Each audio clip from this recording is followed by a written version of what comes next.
অভিযোগ কমিয়ে দেন, দেখবেন সুখে থাকবেন। এইটা নাই, ওইটা নাই, এইটা পাই নাই, ওইটা পাই নাই, জীবনে এইটা হই নাই রে, ওইটা পাইলাম না রে, এরকম অভিযোগ করে দেদারছে অনেক। এরকম লোক আছে না নাই? এরা অসুখী, এরা অসফল। সফল ব্যক্তিদের একটা গুণাবলী হচ্ছে এরা কমপ্লেইন করে কম, কমপ্লেইন করে কম, তারা শুকরিয়া করে বেশি। দে আর ভেরি গ্রেটফুল। তারা শুকরিয়া করে বেশি। এটা পাই নাই, ওইটা পাই নাই, এগুলো বলবেন না। কারণ আপনি যেটা পাইয়া খুশি না, অনেকে এইটা পাওয়ার জন্য সংগ্রাম করে যাচ্ছে। আপনি এখন যেই জায়গাটাতে আছেন, এই জায়গাটাতে পৌঁছা অনেকে স্বপ্ন। আপনি এটা পেয়ে খুশি না, কিন্তু আপনার জায়গায় পৌঁছার জন্য অনেকে স্ট্রাগল করে যাচ্ছে, সংগ্রাম করে যাচ্ছে। আপনি যেই পজিশনে আছেন, শুধু এই পজিশনে আসাটাই অনেকের স্বপ্ন। তো শুকরিয়া করবেন না কেন? এজন্য সব সময় আমাদের বেশি বেশি শুকরিয়া করতে হবে কার? রব্বুল আলামিন বলেন, কুল লাউ কানাল বাহরু মিদাদান লিকালিমাতি রাব্বি লানাফিদাল বাহরু ক্বাবলা আন তানফাদা কালিমাতু রাব্বি ওয়ালাউ জিনা বিমিসলিহি মাদাদা। সাগরের জলকে কালি করে,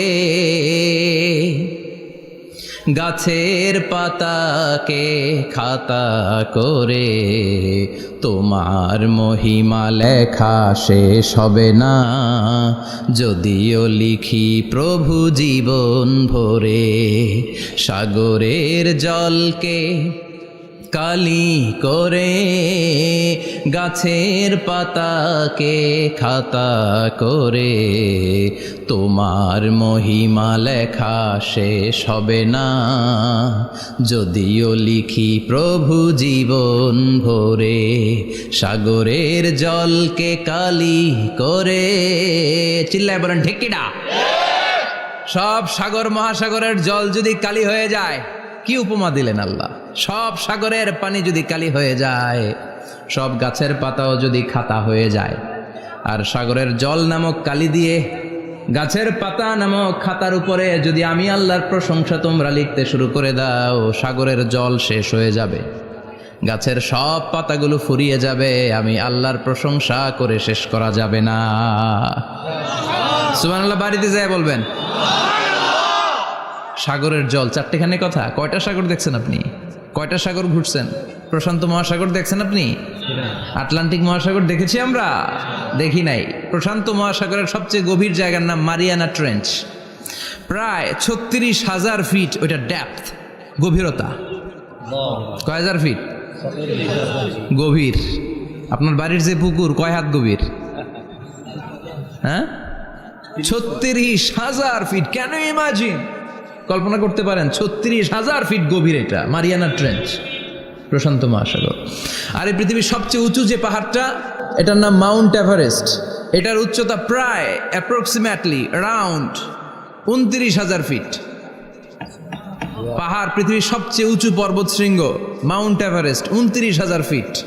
আর পৃথিবীর সবচেয়ে গভীর সাগর, প্রশান্ত মহাসাগরের সবচেয়ে গভীর জায়গা মারিয়ানা ট্রেঞ্চ, ওইটা নাকি 36,000 ফিট। তাহলে ওই পাহাড়কে তুলে ধরে এনে প্রশান্ত মহাসাগরের সবচেয়ে গভীর জায়গা মারিয়ানা ট্রেঞ্চের উপর যদি ছেড়ে দেয়া হয়, পুরো পাহাড় ডুবে যাবে। সুবহানাল্লাহ নাই? পুরো পাহাড় ডুবে যাবে, উপরে পানি থেকে যাবে প্রায় 7,000 ফিট। আল্লাহু আকবার। এই পৃথিবীর দ্বিতীয় গভীরতম সাগরের নাম আটলান্টিক মহাসাগর। এ সাগরের সবচেয়ে গভীর জায়গার নাম হচ্ছে পুয়ের্তো রিকো। এই পুয়ের্তো রিকোর গভীরতা প্রায় 33,000 ফিট। কত? আর সবচেয়ে বড় পাহাড় 29,000 ফিট। তো এই সাগরেও যদি বড় পাহাড়টা, পৃথিবীর সবচেয়ে উঁচুতম পর্বত শৃঙ্গকে এনে ছেড়ে দেয়া হয়, পুরো পাহাড় পানিতে তলিয়ে তো যাবেই, এর উপরে আরো পানি থেকে যাবে 4,000 ফিট। সাগর, মহাসাগর, পানি বেশি না কম? জোরে বলেন। কি বিশাল আটলান্টিক মহাসাগর! লম্বায় তো অনেক বড়, আড়াআড়ি ভাবে এটারে ক্রস করে অনেক প্লেন, অনেক বিমান। আগে কনকর্ড ক্রস করতো হিথ্রো এয়ারপোর্ট থেকে জন এফ কেনেডি এয়ারপোর্টে ল্যান্ড করার জন্য। ঘন্টায় 1000 মাইল বেগে ছুটতো এই প্লেনগুলো। তারপরেও আড়াআড়ি ভাবে, লম্বায় না, আড়াআড়ি ভাবে আটলান্টিক মহাসাগরকে ক্রস করতে 3-4 ঘন্টা লেগে যেত। প্লেন যদি ঘন্টায় চলে 1000 মাইল বেগে, আর আটলান্টিক মহাসাগরের পাশ যেটা প্রশস্ত, এটা ক্রস করতে যদি 3 ঘন্টা লাগে, তাহলে পাশে কয় হাজার কিলোমিটার? 3000 কিলোমিটার। সুবহানাল্লাহ কইবেন না?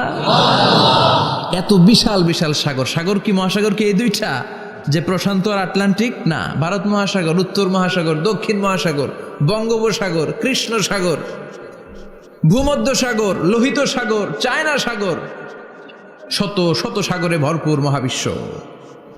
এই সব সাগরের পানি যদি কালি হয়ে যায়, কি হয়ে যায়? আর পৃথিবীতে যত গাছ আছে সব গাছের পাতা যদি খাতা হয়ে যায়, গাছ কয়টা আছে কুমিল্লায়? হ্যাঁ, অভাব নাই। তো কুমিল্লাতেই যদি অভাব নাই, তাহলে আফ্রিকার জঙ্গলের কি অবস্থা? কি পরিমাণে গাছ, বৃক্ষরাজি আল্লাহ তৈরি করেছেন।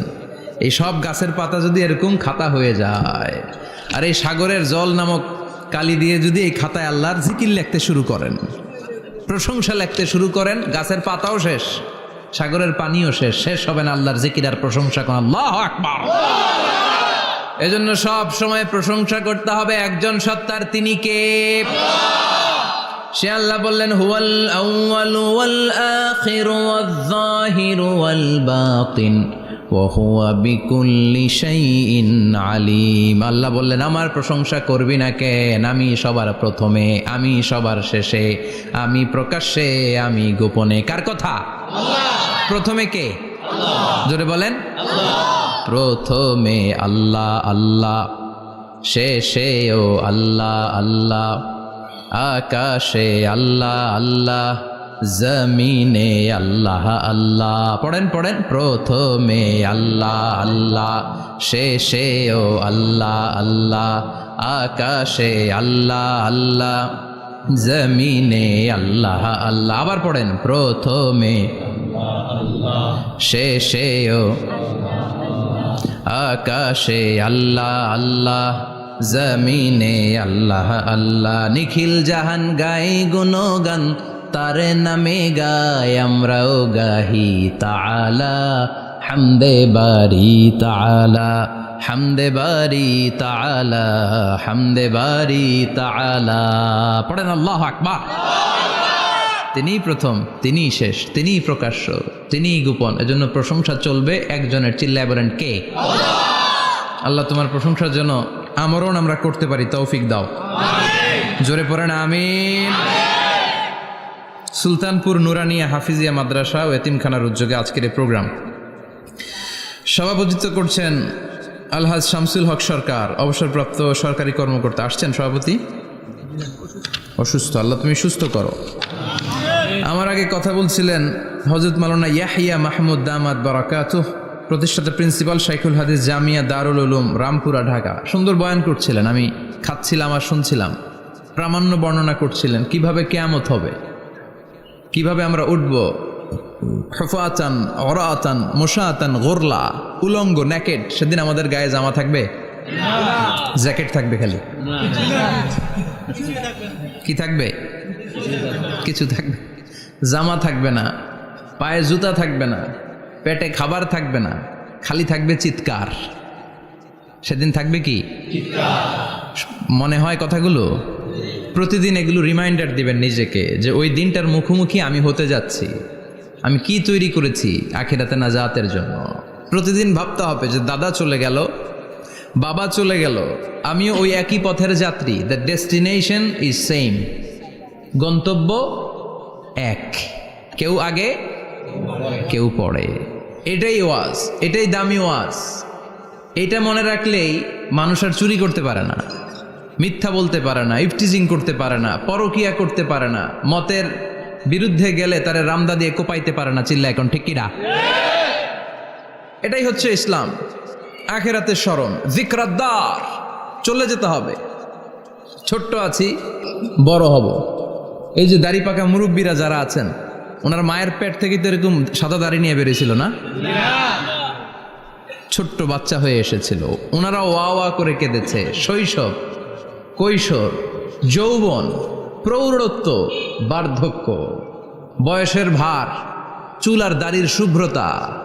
আগে ছিল সিঙ্গেল, হয়েছে ডবল, এরপর হয়েছে মেয়ের বাপ, এরপরে শ্বশুর, এরপরে নানা। This is the circle of life.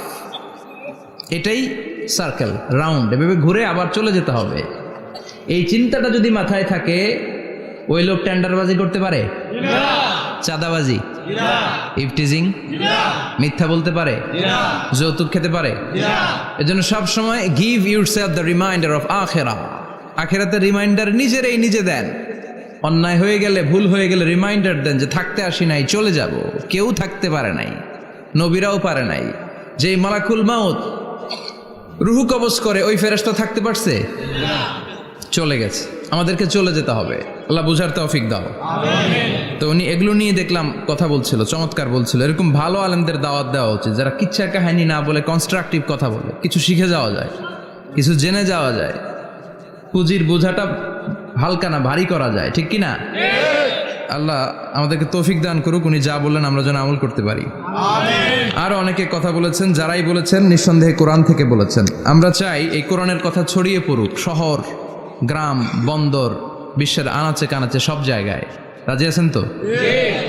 কোরআন দিয়ে দেশ চলুক আমরা চাই না? কোরআন দিয়ে সমাজ চলুক আমরা চাই না? কোরআনের ভেতরে সব সমস্যার সমাধান দিয়েছে কে? আল্লাহ। সমাধান চাও যদি জীবনে মরণে, ফিরে যাও খুঁজে নাও, চোখ রাখো কোরআনে। পড়েন সবাই, সমাধান ফিরে যাও খুঁজে নাও, চোখ রাখো কোরআনে। If you want the solution this দুনিয়ায় নাখিরা, go back, have a look to the holy কোরআনে। ঠিক কিনা? Go back, sit down and have a look to the Quran. বসো, ঠান্ডা মাথায় দেখো কোরআনে কি বলেছে আল্লাহ। প্রবলেম সলভিং মেথোডোলজি, সব সমস্যার সমাধান এই কোরআনে আছে না নাই? এই কোরআনের মজলিসে আজকে আসতে বসতে পেরে খুশি না বেজার? কম না বেশি? আসুন আমরা আল্লাহর দরবারে শুকরিয়া জানাই আর পড়ি আলহামদুলিল্লাহ। প্রাণটা খুলে পড়েন আলহামদুলিল্লাহ। আল্লাহর একটা ডাক দেন, বলেন ইয়া আল্লাহ। আরো জোরে পড়েন ইয়া আল্লাহ। আল্লাহ তুমি কবুল করো। আমরা সরাসরি এই বইটা থেকে এখন কথা শুনবো। এই দেখেন, পৃথিবীর কোনো বইয়ে এত ময়লা থাকে না যত ময়লা থাকে কোরআনে।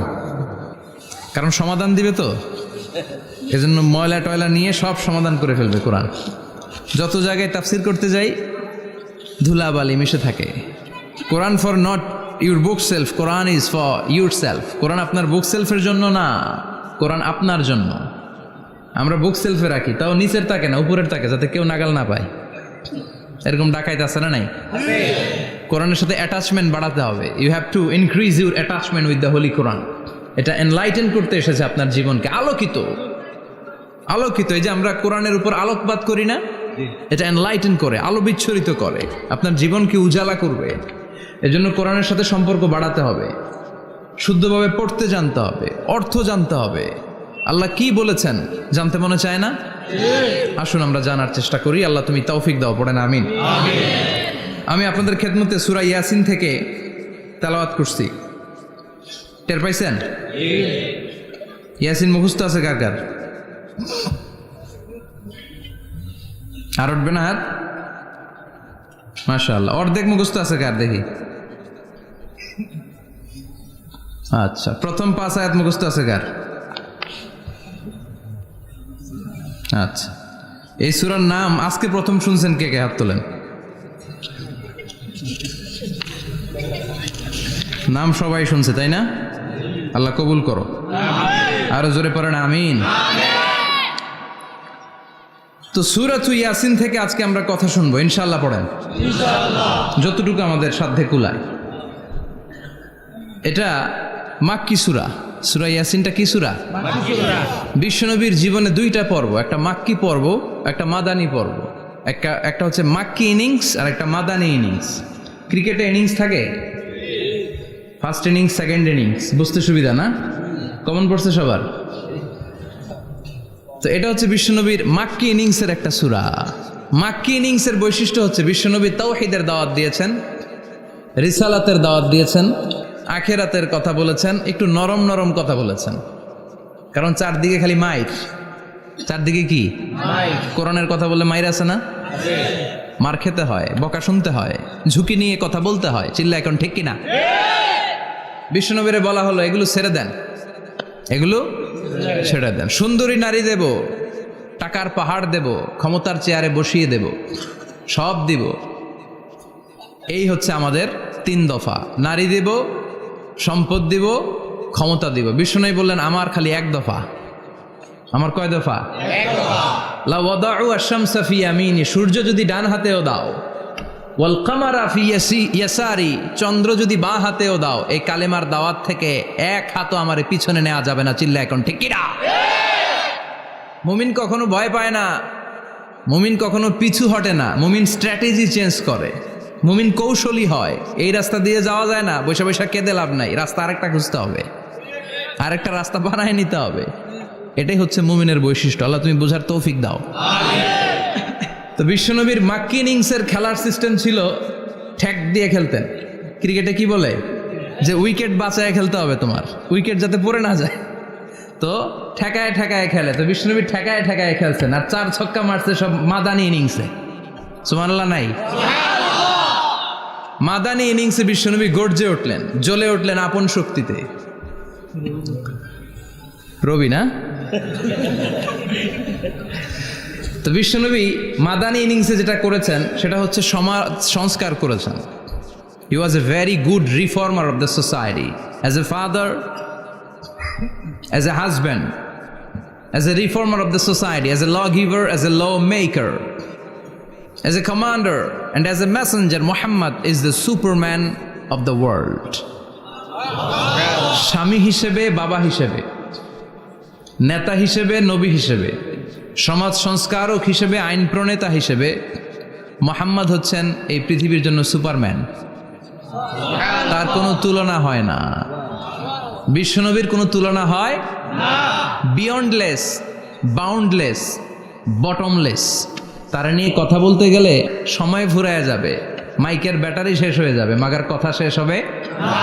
এজন্য ওনার জীবনের ক্ষেত্রে বলা হয় বিয়ন্ডলেস, বাউন্ডলেস, বটমলেস। অসাধারণ ব্যক্তিত্ব, সুপার ক্যালিফ্রাজিলিস্টিক এক্সপিয়ালিডোসাস, অসাধারণ, যার কোনো তুলনা হয় না, এক্সেলেন্ট, আনপ্যারালাল। মাদানী জীবনে উনি সশস্ত্র সংগ্রাম করলেন, সংস্কার করলেন সমাজটাকে, সেনাবাহিনী বানালেন। তখন আর নরম নরম ভাবে খেলে নাই, গরম ভাবে খেলেছে। এটা হচ্ছে ইমানের দাবি। মুমিনরা কৌশলী হয়, যখন যে পরিস্থিতি, ওই পরিস্থিতির সাথে তাদের স্ট্র্যাটেজি তারা পাল্টায়। তো বিশ্বনবীর মাদানী ইনিংসে এই সূরা নাজিল হয়নি, হয়েছে মাক্কি ইনিংসে, মাক্কি সূরা। এই সূরার অনেক ফজিলত, ছোটবেলা থেকেই সূরা ইয়াসিনের অনেক ফজিলতের কথা আমরা শুনেছি না? বিশ্বনবী বলেছেন ইন্না লিকুল্লি শাইইন কলবান ওয়া কলবুল কোরআনি সূরাতু ইয়াসিন। সব জিনিসের একটা কলব আছে, হৃদয় আছে, অন্তর আছে, আর কোরআনের কলবের নাম হচ্ছে সূরা ইয়াসিন। বিশ্বনবী বললেন ইন্না লিকুল্লি শাইইন কলবান, সব জিনিসের একটা কলব আছে। ওয়া ইন্না কলবাল কোরআনি সূরাতু ইয়াসিন, আর কোরআনের কলবের নাম হলো সূরাতু ইয়াসিন। মান ক্বারাআ সূরাতা ইয়াসিন মাররা ওয়াহিদা, একবার সূরাতু ইয়াসিন তেলাওয়াত করলে 10 পারা কোরআন খতমের সওয়াব হয়ে যায়। বিশ্বনবী বলতেন ইন্না ফিল জাসাদি মুদগা, দেহে একটা গোশতের টুকরা আছে, ইযা সালুহাত সালুহাল জাসাদু কুল্লু, এই দেহের গোশতের টুকরা যদি ভালো হয়ে যায়, পুরো দেহটারে ভালো করে দেয় কে? আল্লাহ। এই দেহের গোশতের টুকরাটা যদি পচে যায়, পুরো দেহটারে নষ্ট করে দেয় কে? আল্লাহ। বিশ্বনবী বললেন আলা ওয়াহিয়াল কলব, ওই টুকরাটার নাম হলো কলব। টুকরাটার নাম কি? কলব। এজন্য কলবের মধ্যে আল্লাহর জিকির বসাইতে হবে। কি বসাবেন? জিকির। নাকি আয়না বসাবেন? আয়না বসায় না? আয়না বসাইয়া দে মোর দয়াল বাবা, কেবলা কাবা, সব মুখস্থ। আয়না বসাইয়া দে মোর, নবীর কলবে আয়না বসায় নাই নবী। সেদিন আবু বকর, ওমর ফারুক, কেউ আয়না বসাইছে? আবু হানিফা, শাফিঈ, এরা কলবের মধ্যে আয়না বসাইছে? বসাইছে জিকির। চিল্লায় বলেন বসাইছে কি? এজন্য আল্লাহ বললেন আলা বিযিক্রিল্লাহি তাতমাইন্নুল কুলুব। দুনিয়ার কোনো জিনিস দিয়ে কলব ঠান্ডা হয় না, দুনিয়ার কোনো জিনিস দিয়ে কলব পরিচ্ছন্ন হয় না। কলব শুধু পরিচ্ছন্ন হয় একটা জিনিস দিয়ে, লা ইলাহা ইল্লাল্লাহ।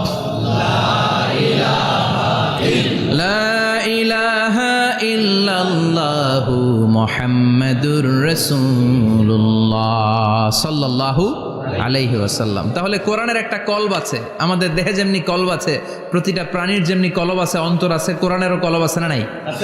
কোরআনের কলবের নাম চিল্লায় বলেন, কোরআনের কলবের নাম।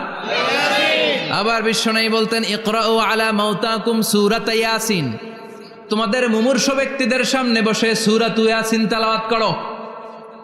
রূহ চলে যাবে, মৃত্যুর একেবারে দ্বার প্রান্তে দাঁড়িয়ে এই মুহূর্তে তার পাশে বসে পড়তে আরম্ভ করেন, ইয়াসিন ওয়াল কুরআনিল হাকীম ইন্নাকা লামিনাল মুরসালিনা আলা সিরাতিম মুস্তাকিম। ওই ব্যক্তির ঈমানের মৃত্যু দান করে দিবে কে? আল্লাহ। মৃত্যুর কষ্ট হালকা করে দিবে কে? আল্লাহ।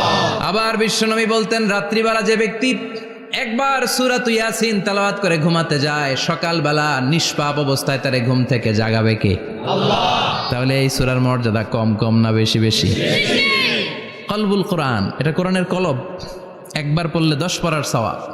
আবার মুমূর্ষ ব্যক্তির সামনে বসে সূরা ইয়াসিন তেলাওয়াত করতে বলা হয়েছে, তাহলে মৃত্যুর কষ্টরে হালকা করে দেয় কে? আল্লাহ। আবার রাত্রিবেলা সূরা ইয়াসিন তেলাওয়াত করলে সকালবেলায় নিষ্পাপ বানায় দেয় কে? আল্লাহ। মনে থাকবে? কোরআনের কলবের নাম কি? ভুলে যাবেন না তো? বেশি বেশি তেলাওয়াত করতে রাজি আছেন? সকাল সন্ধ্যা তেলাওয়াত করবেন তো? সূরা ইয়াসিন ছাড়াও এই সূরার অনেকগুলো নাম তাফসীর গ্রন্থে পাওয়া যায়। এই সূরার একটা নাম হচ্ছে সূরাতুল কাদিয়া, সূরাতুল কাদিয়া, তাকদি হাজাতা কারিইহা। যে এই সূরা তেলাওয়াত করে ওই তেলাওয়াতকারীর যে হাজত আছে, প্রয়োজন আছে, এই সূরার বরকতে আল্লাহ তার প্রয়োজন পূরণ করে দেয়। আমাদের জীবনে প্রয়োজন আছে না নাই? কার কাছে চাইবো? বিপদে পড়লে কারে বলবো? আমরা বিপদে পড়লে প্রথমে শেয়ার দেই ফেসবুকে। কোথায় শেয়ার? আগে শেয়ার দিব কার কাছে? মনে থাকবে?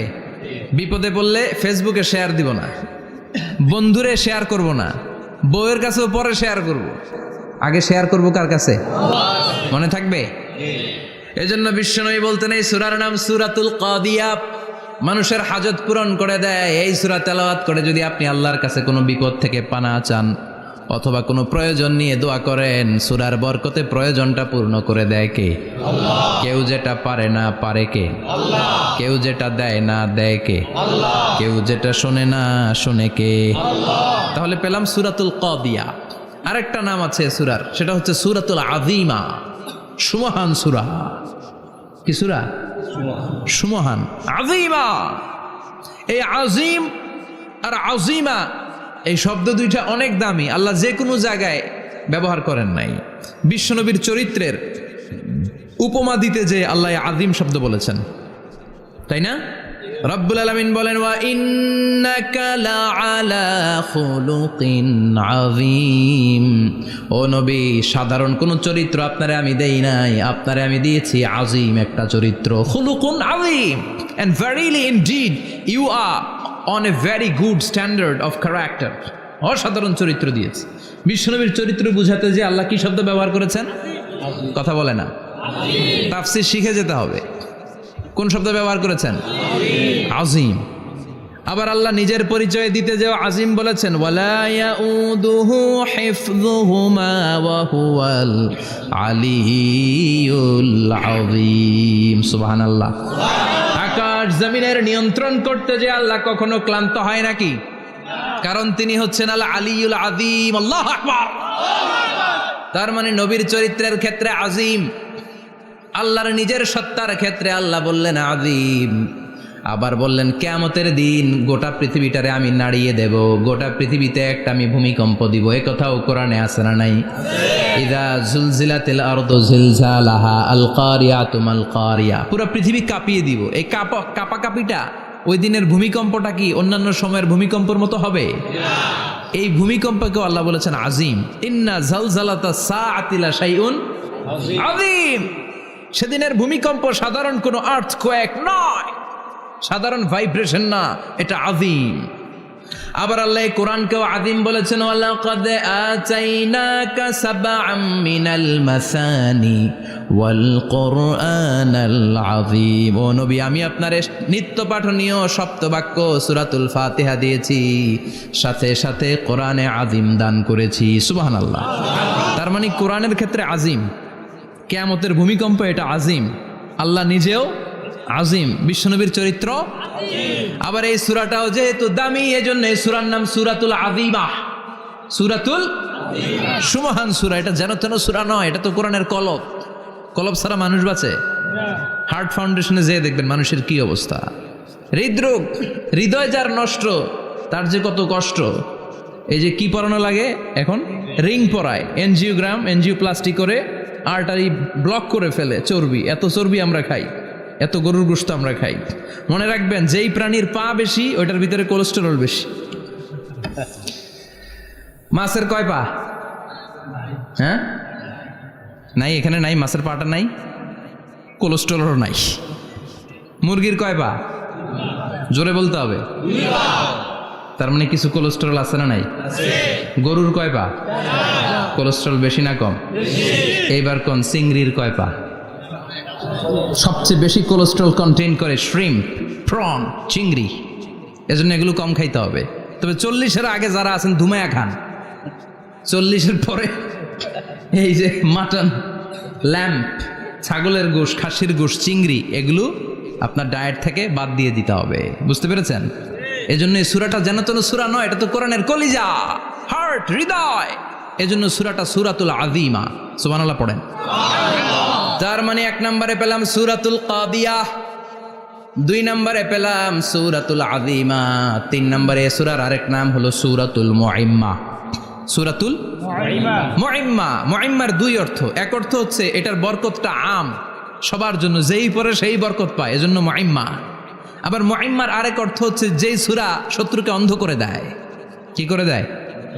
এই সূরার প্রথম 9টা আয়াত যদি বিপদে পড়ে, শত্রুর কবলে পড়ে আপনি তেলাওয়াত করেন, শত্রুর চোখটারে অন্ধ করে দিবে কে? আল্লাহ। বিশ্বনবী মক্কা থেকে যখন মদিনায় যায়, হিজরতের সময় বিশ্বনবী সূরাতুল ইয়াসিনের প্রথম 9টা আয়াত তেলাওয়াত করলেন। তেলাওয়াত করে আল্লাহর নাম নিয়ে ঘর থেকে বের হলেন। আশেপাশে কাফেররা ঘুরে কিন্তু বিশ্বনবীরে দেখে না, সবাই খেলে এরকম এরকম করে, ডানে বায়ে হাতায়, বিশ্বনবীর সামনে দিয়ে যায়, কিন্তু কাফেরদের চোখ অন্ধ করে দিয়েছে কে? আল্লাহ। এজন্য কোরআন তেলাওয়াত করলে কাফেরদের চোখকে অন্ধ বানায় দেয় কে? আল্লাহ। এজন্য সূরার একটা নাম হচ্ছে সূরাতুল মুইম্মা। কি নাম? অন্ধ করে দেয়। তাফসিরে কুরতুবির মুসান্নিফ ইমাম আল কুরতুবি, ওনাকে জালিম বাদশাহ বন্দী করেছিল। ওনার তাফসিরে এসেছে উনি শক্তিশালী লোক ছিলেন, জেলখানা ভেঙে বাঁচার জন্য দিছে দৌড়। ওনারেও ধরার জন্য জালিম বাদশার সৈনিকেরা ঘোড়া নিয়ে রওনা হয়েছে। উনিও দৌড়ায়, ঘোড়াও পেছন থেকে আসে। ওমিয়া মানুষ কি ঘোড়ার দৌড়ের সাথে পারে? উনি হাঁটতে হাঁটতে হয়রান হয়ে এক বালুর ময়দানে যে ধপাস করে পড়েছেন। ওরাও ঘোড়া দিয়ে এসে নেমেছে, কিন্তু আজীব তামাশা, উনি বালুতে ধপাস করে পড়েই সূরাতুল ইয়াসিনের প্রথম 9 আয়াত তেলাওয়াত করতে শুরু করেছেন। ওরা নিচে নেমে ডানে বায়ে সামনে পিছনে খালি খুঁজে, কিন্তু দেখে না, সামনে কিন্তু বসা। ওদের চোখটার অন্ধ করে দিছে কে? আল্লাহ। বিশ্বাস হয়? ঈমান হয়? এজন্য বিপদে পড়লে সূরাতুল ইয়াসিনের প্রথম 9 আয়াত পড়তে রাজি আছেন? আল্লাহ তুমি তৌফিক দাও। আরো জোরে পড়েন আমিন।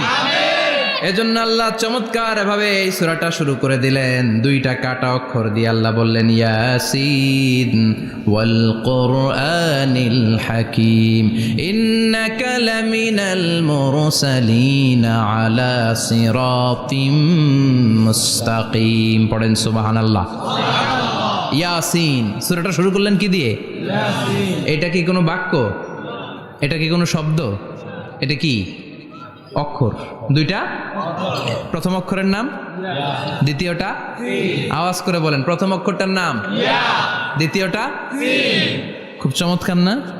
বাক্য দিয়ে এই সূরাটা শুরু করে নাই। যেমন ইযা জুলজিলাতিল আরদু জিলজালাহা, এই সূরার প্রথম আয়াত, এটা একটা বাক্য না? জি। আচ্ছা। ওয়াদ-দুহা ওয়াল-লাইলি ইযা সাজা, বাক্য না? জি। কিন্তু ইয়াসিন, এটা কি কোনো বাক্য? না। এটা কি কোনো শব্দ? না, এটা কাটা 2টা অক্ষর। সুবহানাল্লাহ পড়েন। আল্লাহ 114টা সূরার প্রায় 29টা সূরা এরকম কাটা কাটা অক্ষর দিয়ে শুরু করেছেন। সুবহানাল্লাহ নাই? এই 29টা সূরা কখন আল্লাহ একটা অক্ষর দিয়ে শুরু করেছেন? কখনো 2টা অক্ষর দিয়ে, কখনো 3টা দিয়ে, কখনো 4টা দিয়ে, কখনো 5টা দিয়ে। একটা অক্ষর দিয়ে আল্লাহ কোরআনের সূরা শুরু করেছেন, এরকম একটা সূরা বলেন। নুন ওয়াল কলামি ওয়া মা ইয়াসতুরুন।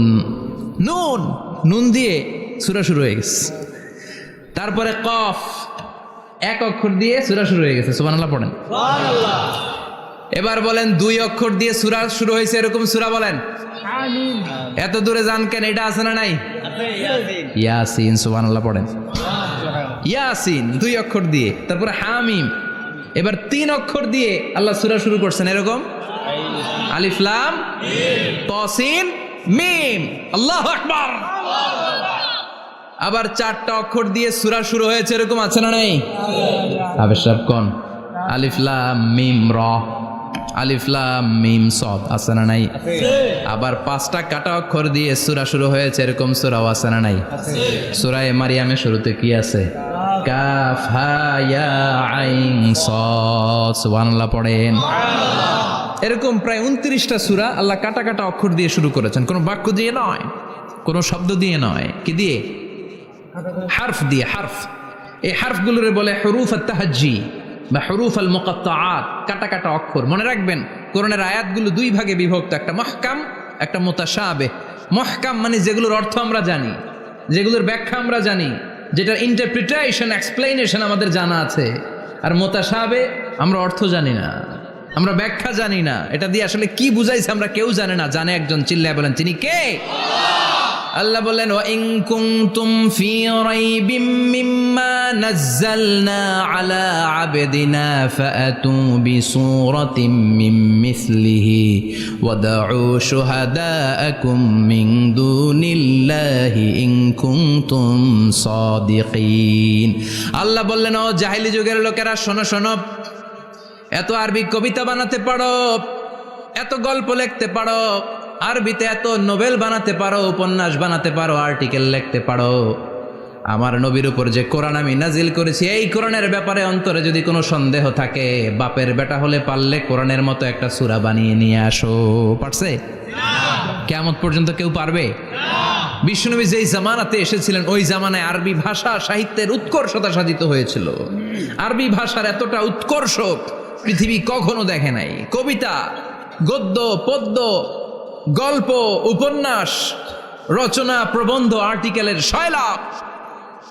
এই ভাষা সাহিত্যিকদের চোখে আঙ্গুল দিয়ে আল্লাহ বুঝাতে চাইলেন, এত অর্থ করতে পারো, এত ব্যাখ্যা জানো, এত বড় বড় বুলিয়া ওড়াও, এত কিছু তুমি জানো, তাহলে বলো ইয়াসিন অর্থ কি? সুবহানাল্লাহ কইবেন না? তাইলে বল, নুন অর্থ কি? কফ মানে কি? আলিফ লাম রা মানে কি? ফাবুহিতাল্লাযী কাফার। কেউ জানে না, কেউ উত্তর দিতে পারে না। কোন সুবহানাল্লাহ। এটা কোরআনের মুজিজা, এটার অর্থ কেউ জানে না। আর এগুলোর অর্থ নিয়ে খোঁচাখুচি করাও ঠিক না। তবে মুফাসসিরিনে ইকরাম এগুলোর কিছু অর্থ সম্ভাব্য বলার চেষ্টা করেছেন। যেমন ইয়াসিনের অর্থ ইবনে আব্বাস বলেছেন, এর অর্থ হতে পারে ইয়া ইনসান, হে মানুষ। সুবহানাল্লাহ পড়েন। কেউ কেউ বলেছে এটার অর্থ হতে পারে ইয়া সাইয়্যিদ আল মুরসালিন। কেউ কেউ বলেছেন ইয়াসিন হতে পারে ইসমুল্লাহ, আল্লাহর নাম। কেউ বলেছেন এটা হতে পারে ইসমুন লিন নবী, বিশ্ব নবীর নাম। আবার কেউ কেউ বলেছেন ইয়াসিন হতে পারে এই কোরআনে কারিমের একটা নাম। কোন সুবহানাল্লাহ। এই সম্ভাব্য সব কথাগুলো বলে পৃথিবীর সব মুফাসসিররা বলতে বাধ্য হয়েছেন আল্লাহু আ'লামু বিমুরাদিহি বিহি। এটার দ্বারা আসল অর্থ যে কি, এটা আমরা কেউ জানি না। জানে কে? আল্লাহ। চিৎকার করে বলতে হবে, জানে কে? আল্লাহ। তাহলে ইয়াসিন মানে আমরা জানি না। ইয়াসিনের অর্থ আমরা ছেড়ে দেব কার উপর? আল্লাহ। এরপর আল্লাহ বললেন ওয়াল কুরআনিল হাকীম, প্রজ্ঞাময়, বিজ্ঞানময় কোরআনের শপথ। ওয়াল কুরআনিল হাকীম, বিজ্ঞানময়, প্রজ্ঞাময় কোরআনের শপথ বা কসম। ওয়াল কুরআনিল হাকিমে যে ওয়া, এই ওয়াটারে আরবিতে বলে ওয়া আল কাসামিয়া। কি বলে? ওয়া আল কাসামিয়া। কসম কাটার জন্য আল্লাহ এই ওয়া ব্যবহার করেছেন। যত জায়গায় কোরআনে আল্লাহ কসম কেটেছেন, ওই কসমের শব্দটার আগে ওয়া আছে না নাই? ও মিয়া, কোরআনে আল্লাহ সময়ের শপথ করেছেন, কসম কেটেছেন, যুগের কসম কেটেছেন। যুগের সময়ের আরবি হলো আল আসর। এই আসরের আগে ওয়া আছে না নাই? কি বলছে আল্লাহ? ওয়াল আসর, ওয়াল। আবার 3 ফলের কসম আল্লাহ কোরআনে কেটেছেন। কি বলেছেন? ওয়াত্তিন মানে তিনের কসম, জাইতুনের কসম কেটেছেন বলেছেন ওয়াজ্জাইতুন, তুর পাহাড়ের কসম কেটেছেন বলেছেন ওয়াতুর সিনিন। যত জায়গায় কসম তত জায়গায় ওয়াও আছে না নাই? পাহাড়ের নামে কসম কেটেছেন আল্লাহ বলেছেন ওয়াতুর। সূর্যের নামে কসম কেটেছেন আল্লাহ বলেছেন ওয়াশ-শামসি ওয়াদুহাহা। সুবহানাল্লাহ কইবেন না? ফজরের নামে কসম কেটেছেন, কি বলেছেন? ওয়াল ফাজর। জিলহজ মাসের প্রথম 10 রাতের কসম কেটেছেন, কি বলেছেন? ওয়া লায়ালিন আশার। জোর আর বেজরের কসম কেটেছেন আল্লাহ বলেছেন ওয়াশ-শাফঈ ওয়াল ওয়াতর। সূরা ইয়াসিনে কাটা কাটা 2টা অক্ষরের পরে রব্বুল আলামিন কোরআনের কসম কেটেছেন, এজন্য আল্লাহ বলেছেন ইয়াসিন ওয়াল কুরআনিল হাকীম। ইয়াসিন ওয়াল কুরআনিল হাকীম, প্রজ্ঞাময় বিজ্ঞানময় কোরআনের শপথ। কোরআনের মধ্যে বিজ্ঞান আছে না নাই? বেশি না কম? বিশ্বাস হয় না নাস্তিকদের কথা বিশ্বাস হয়? নাস্তিকরা বলে কোরআনের মধ্যে বিজ্ঞান নাই, কোরআনের মধ্যে সায়েন্স নাই, কোরআনের ভেতরে টেকনোলজি নাই। কিন্তু কোরআন বলে এমন কিছু নাই, মানুষের প্রয়োজনীয় এমন কিছু নাই যেটা আমার ভিতরে নাই। আল্লাহু আকবার। আল্লাহ বললেন মা ফররাতনা ফিল কিতাবি মিন শাই, কিতাবের মধ্যে আমি কিছু বাদ রেখে দেই নাই। ইতিহাসের কথা বলেছি, পাতালপুরীর কথা বলেছি, ঊর্ধ্ব জগতের কথা বলেছি, মহাকাশের কথা বলেছি, cosmology, astrology, geology, zoology, botany, human anatomy, embryology, সব কিছুর কথা কোরআনের মধ্যে দিয়েছে কে? কোরআনের ভেতরে মানুষের কথা আছে না নাই? কোরআনের মধ্যে গাভীর কথা আছে না নাই? গাভীর কথাও আছে। কই আছে? হ্যাঁ, সূরাতুল গাভীর সূরা। সুবহানাল্লাহ কইবেন না? মানুষের কথা আছে সূরাতুল ইনসান, জিনদের কথা আছে সূরাতুল জিন, মাকড়সার কথা আছে সূরাতুল আনকাবুত, মৌমাছির কথা আছে সূরাতুন নাহাল। মৌমাছির কথা বলেছেন, দুধের কথা বলেছেন, প্রাণীর কথা বলেছেন, খাদ্যের কথা বলেছেন, মানুষের দেহ বৈশিষ্ট্যের কথাও বলেছেন। চিৎকার করে পড়েন আল্লাহু আকবার। আল্লাহ বললেন ওয়া আওহা রাব্বুকা ইলান নাহলি আনিত্তাখিযি মিনাল জিবালি বুয়ুতাও ওয়া মিনাশ শাজারি ওয়া মিম্মা ইয়ারিশুন। সুবহানাল্লাহ পড়েন। ওয়া আওহা রাব্বুকা ইলান নাহল, আল্লাহ মৌমাছির কাছে সিক্রেট মেসেজ পাঠিয়েছেন। সুবহানাল্লাহ পড়েন। ওহিকে আরবিতে বলে সিক্রেট মেসেজ। সায়েন্টিফিক আলোচনা শুরু হইতেছে, মনোযোগ আছে না গেছে? জিমানি ধরছে? হ্যাঁ, মনোযোগ আছে না গেছে? তাকবীর দেওয়া যাবে? জোরে না আসতে? শুরুতে বিবাহিতরা দেন, এরপরে অবিবাহিতরা দেন, এরপরে সবাই মিলে দেন। বিবাহিত কারা কারা দেখি?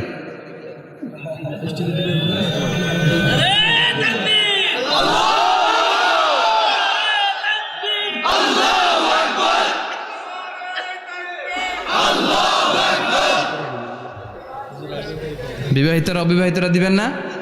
শুরুতে বিবাহিতরা দেন, তারপরে অবিবাহিতরা দেন, তারপরে সবাই মিলে দেন। বিবাহিতরা রেডি? দেখবো কাদের গলায় জোর বেশি। দেখি দেখি, বিবাহিতরা দেন। লিল্লাহি তাকবীর। মাশাআল্লাহ। এবার অবিবাহিতরা রেডি? আওয়াজ নাই, হেরে যাবে আজকে, হেরে যাবে। রেডি? তাকবীর দাও। লিল্লাহি তাকবীর।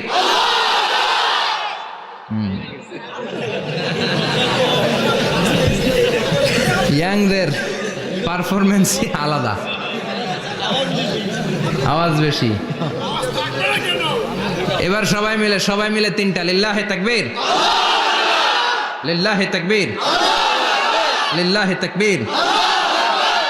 আল্লাহ মৌমাছিকে ওহী করেছেন। কি করেছে দেখেন, ওয়াল কুরআনিল হাকিম। আল্লাহ যে বললেন শেষ হবে না এই কথা। ওয়াল কুরআনিল হাকিম, বিজ্ঞানময় কোরআনের শপথ, প্রজ্ঞাময় কোরআনের শপথ। বিশ্বনবী বলেন লা তুহসা আজাইবুহু, কোরআনের আশ্চর্যান্বিতার কোনো শেষ নাই। ওয়ালা তাবলা গারাইবুহু, কোরআন কোনোদিন কারো কাছে পুরাতন মনে হয় না। ফিহি মাসাবিহুল হুদা, কোরআনের মধ্যে আছে হেদায়েতের মশাল। ওয়া মানারুল হিকমা, কোরআন হলো বিজ্ঞানের সুউচ্চ মিনার। লা তুহসা আজাইবুহু, কোরআনের আশ্চর্যান্বিতার শেষ নাই। যতই পড়বেন আপনি আশ্চর্য হয়ে যাবেন, যতই স্টাডি করবেন, যতই অধ্যয়ন করবেন, আপনার চোখকে খুলে দিবে কে? আল্লাহ। ওয়ালা তাবলা গারাইবুহু, কোরআন কখনো পুরাতন হয় না। পুরান হয় নাকি? যার বয়স 50 50 বছর ধরে নামাজি মানুষ, প্রতি নামাজের প্রত্যেক রাকাতে কোন সূরা পড়া লাগে? তো 50 বছর যদি কেউ নামাজি হয় তাহলে কত লক্ষবার উনি সূরা ফাতিহা পড়ছে উনি নিজে জানে? তারপরেও কোনোদিন কি মনে হয়েছে সূরা ফাতিহাটা একটু পুরান পুরান লাগে? আজকে কুল হল্লা দিয়ে শুরু করুন, কথা বলেন, পুরান লাগছে কোনোদিন? এত পড়ছে এটা, আজকে আর এটা না, আজকে আর একটা, এরকম মনে হয়? বলা চাপলা গরাইবহু, পুরান লাগে না, প্রতিদিন নতুন, প্রতিনিয়তই নতুন, অলওয়েজ নিউ, সব সময় নতুন। এজন্য বিশ্বনবী বললেন লা তুহসা আজাইবুহু, কোরআনের আশ্চর্যান্বিতার শেষ নাই। ওয়ালা তাবলা গরাইবুহু, কোরআন কখনো পুরাতন হয় না। ফিহি মাসাবিহুল হুদা, কোরআনের মধ্যে আছে হেদায়েতের মশাল। ওয়া মানারুল হিকমা, কোরআন হলো বিজ্ঞানের সুউচ্চ মিনার। সুবহানাল্লাহ। আল্লাহ বললেন ওয়া আওহা রাব্বুকা ইলান নাহাল, আমি মৌমাছির কাছে মেসেজ দিলাম, সিক্রেট মেসেজ, আনিত্তাখিযি মিনাল জিবালি বুয়ুতা, তোমরা পাহাড়ের মধ্যে তোমাদের বাড়ি বানাও, মৌচাক বানাও। অমিনা সাজার, গাছের মগ ডালে, বড় বড় ডালে তোমরা বাসা বানাও। ওয়ামিম্মা ইয়ারিশুন, উঁচু উঁচু জায়গায় মৌচাক বানাও, যাতে করে গ্রামের ছোট্ট ছেলেরা ঢিল মারতে না পারে। কোন সুবহানাল্লাহ। মৌমাছির আল্লাহ শিখাই দিছে। নিচু জায়গায় কোনোদিন মৌমাছির বাসা দেখবেন? নিচু জায়গায় সহজে নাগাল পাওয়া যায়, ধরা যায়। কথা কন, ডাল বেয়ে মগ ডালে ওঠা লাগে মধু খাইতে চাইলে। চিল্লায় বলেন ঠিক কিনা? আল্লাহ সিক্রেট মেসেজ দিলেন আর বললেন আনিত্তাখিযি। আলেম যারা আছেন বলেন তো, ইত্তাখিযি এটা কি মুজাক্কারের সিগা না মুয়ান্নাসের সিগা? কথা কইতে হবে, কেউ নাই এটার উত্তর দেওয়ার মতো। মুয়ান্নাস, মাশাআল্লাহ, এটা স্ত্রীবাচক শব্দ। আল্লাহ মৌমাছিকে যে মেসেজ করছে পুরুষ মৌমাছিরে কয় নাই, এটা নারী মৌমাছিরে কইছে। চিল্লা এখন সুবহানাল্লাহ। এখন গবেষণা করে দেখা গিয়েছে, কার্ল ভন ফ্রিচ একজন অস্ট্রিয়ান বিজ্ঞানী, উনি এটা নিয়ে গবেষণা করে 73 সালে 1973-তে নোবেল পেয়ে গেছে। এই আয়াতের উপর গবেষণা করে আল্লাহ কেমন করে সিক্রেট মেসেজ দিয়েছেন, কেমন করে মৌমাছি মৌচাকের বাসা বাঁধে, কেমন করে মধু আহরিত হয়, এটার উপর গবেষণা করে উনি একটা বই লিখেছেন, দ্য ডান্সিং বিজ। নেচে যাওয়া মৌমাছিগুলো, নাচতে নাচতে যেতে থাকা মৌমাছিগুলোর উপর একটা বই লিখে, দ্য ডান্সিং বিজ লিখে উনি নোবেল প্রাইজ পেয়েছেন এই মধুর উপরে। চিল্লায় পড়েন আল্লাহু আকবার। এখন কোরআনের আয়াত থেকে বোঝা গেল আনিত্তাখিযি মিনাল জিবালি বুয়ুতা, আল্লাহ নারী মৌমাছিকে বলেছেন মৌচাক বানাও, তোমাদের মধু রাখার জন্য বাসা বানাও। কার্ল ভন ফ্রিচ গবেষণা করে পেয়েছে মৌচাকের বাসা বানানো হয়, মধু আহরণ করা হয়, যেই মৌমাছিটা নেতৃত্ব দেয় এটা পুরুষ মৌমাছি নয়, এটা হলো মহিলা মৌমাছি। কোন সুবহানাল্লাহ। পুরো মৌচাকের মধ্যে মধু আহরণ, মধু নেওয়া, পুরো প্রসিডিউরটা সারার জন্য কোনো পুরুষ মৌমাছি লিডিং দেয় না, লিডিং দেয় একটা নারী মৌমাছি, স্ত্রী মৌমাছি। এজন্য ইত্তাখিয, ম্যাসকুলিন জেন্ডার ইউজ না করে আল্লাহ বলেছেন ইত্তাখিযি। নারী মৌমাছিকে আল্লাহ অ্যাড্রেস করে বলেছেন যাও মৌচাক বানাও আর এটার মধ্যে মধু আহরণ করো। চিল্লায় পড়েন আল্লাহু আকবার। আল্লাহ বললেন ইত্তাখিযি মিনাল জিবালি বুয়ুতা, পাহাড়ের মধ্যে ঘর বানাও, ওয়ামিনাস সাজার, গাছের বড় ডালের মধ্যে ঘর বানাও, ওয়ামিম্মা ইয়ারিশুন, উঁচু উঁচু জায়গায় ঘর বানাও। উনি গবেষণা পেয়েছেন এই মধুর মধ্যে অসাধারণ কিছু ন্যাচারাল অ্যান্টিসেপটিক আছে। কি আছে? Natural antiseptic. এটার নাম হচ্ছে প্রপিলিস। প্রপিলিস নামে একটা লিকুইড পাওয়া যায় মৌচাকের মধ্যে। এটা কাটা জায়গায় লাগা দিলে স্যাভলন, ডেটল কিছু লাগানো লাগবে না। ওই প্রপিলিসের কারণে আপনার কাটা জায়গা এমনি শুকিয়ে যাবে। সুবহানাল্লাহ পড়েন। দ্বিতীয় বিশ্বযুদ্ধে রাশিয়ান যত সৈনিকরা যুদ্ধে আহত হতো, ওরা আলাদা করে অ্যান্টিসেপটিক খাইতো না, ওরা মধু আইনা লাগাই দিত আর সুস্থ হয়ে যেত। সুবহানাল্লাহ পড়ে। নিউজিল্যান্ডের কিছু বিজ্ঞানীরা আবিষ্কার করেছে মৌমাছির হুলের ভিতরে রেমিটিক ফিভারের অ্যান্টিবায়োটিক আছে। অনেকের বাত জ্বর হয়, বাতের ব্যথা থাকে না? থাকে, মুরব্বীদের বেশি হয়। ওই জায়গার মধ্যে যদি আপনি মৌমাছি এনে ঢুকাই দিতে পারেন, মৌমাছির হুল লাগাই দিতে পারেন, ভালো হয়ে যাবে। মৌমাছি যখন হুল ফুটে আরাম লাগে না অনেক? খাইছেন? কামড় খাইছেন? হ্যাঁ, মজা লাগে। তো নিউজিল্যান্ডের এই গবেষকরা এরা আবিষ্কার করেছে যে মৌমাছি যদি হুল ফুটিয়ে দেয়, ওইখানে বাতের ব্যথা থাকলে, বেদনা থাকলে এটা ভালো হয়ে যাবে। আমি নিজে দেখেছি, বিবিসি একটা ডকুমেন্টারি, ইজিপশিয়ান একজন ফিজিশিয়ান, চিকিৎসক, উনি ওনার বাতের ব্যথায় আক্রান্ত যত রুগীরা আছে ওদের গায়ের মধ্যে মৌমাছি এনে এনে নিজে নিজে হুল ফুটায়, রুগী চিৎকার মারে ও মাগো ও আল্লাহ গো, কিন্তু একদিন পরে ব্যথা নাই, আর কয় ভালো হয়ে গেছি। সুবহানাল্লাহ কইবেন না? তো এজন্য এই কার্ল বন ফ্রিজ 1973-তে দ্য ডান্সিং বিজ লেখে গোটা বিশ্বকে তাক লাগিয়ে দিয়েছে। তার গবেষণার প্রতিটি পয়েন্ট কোরআনের এই আয়াতের সাথে মিলে যায়। চিৎকার করে পড়েন আল্লাহু আকবার। এই যে আমরা মধু খাই, এই মৌচাকের ভেতরে অন অ্যান অ্যাভারেজ অ্যারাউন্ড 60,000 মৌমাছি থাকে। 3 ভাগে, একটা হচ্ছে কুইন বি, একটা মেল বি, আর একটা হচ্ছে ওয়ার্কার বি। একটা থাকে রানী মৌমাছি, এর নেতৃত্বে সবাই চলে। আর একটা থাকে মেল বি, পুরুষ মৌমাছি, বংশ বাড়ানোর জন্য এদের কাজে লাগে। আর সব হচ্ছে ওয়ার্কার বি, সবাই কাজ করে। আল্লাহ বললেন সুম্মা কুলি মিন কুল্লি সামারাত ফাসলুকি সুবুলা রাব্বিকি যুলুলা। আল্লাহ সিক্রেট মেসেজ দিয়ে বললেন গাছের উপরে বাসাবাদ, পাহাড়ের উপরে মৌচাকের বাসাবাদ, উঁচু উঁচু জায়গায় তোমরা তোমাদের বাসা বাঁধো। সুম্মা কুলি মিন কুল্লি সামারাত, এরপর এলাকার যত মিষ্টি মিষ্টি ফুল আছে ফল আছে ওখান থেকে রস নিয়ে আসো। সুবহানাল্লাহ। পুষ্প রস সংগ্রহ করে মধুগুলো, এটার বলে sweet nectar. They collect the sweet nectar from the flowers. এবং মধুর মধ্যে এত চমৎকার জিনিস থাকার কারণ হচ্ছে মৌমাছিগুলো ওই এলাকার সব ধরনের ফুল, ভালো ভালো সুগন্ধযুক্ত ফুল ফল থেকে রস নিয়ে আসে। তো ওই গাছগুলোর মধ্যে বনাজি গাছ আছে না নাই? ঔষধি গাছ আছে না নাই? এজন্য মধুরে বলা হয় সব রোগের ঔষধ। যত বনাজি ঔষধি গাছের নির্যাস আর পুষ্প রস আছে সব আল্লাহ মধুর ভিতরে ঢুকায়া মধুকে আল্লাহ ন্যাচারাল ভ্যাকসিন বানিয়ে দিয়েছেন। চিল্লায়ে পড়েন আল্লাহু আকবার। আল্লাহ বললেন সুম্মা কুলি মিন কুল্লি সামারাত, সব ফল আর ফুল থেকে নেকটার পুষ্পরস নিয়ে আসো।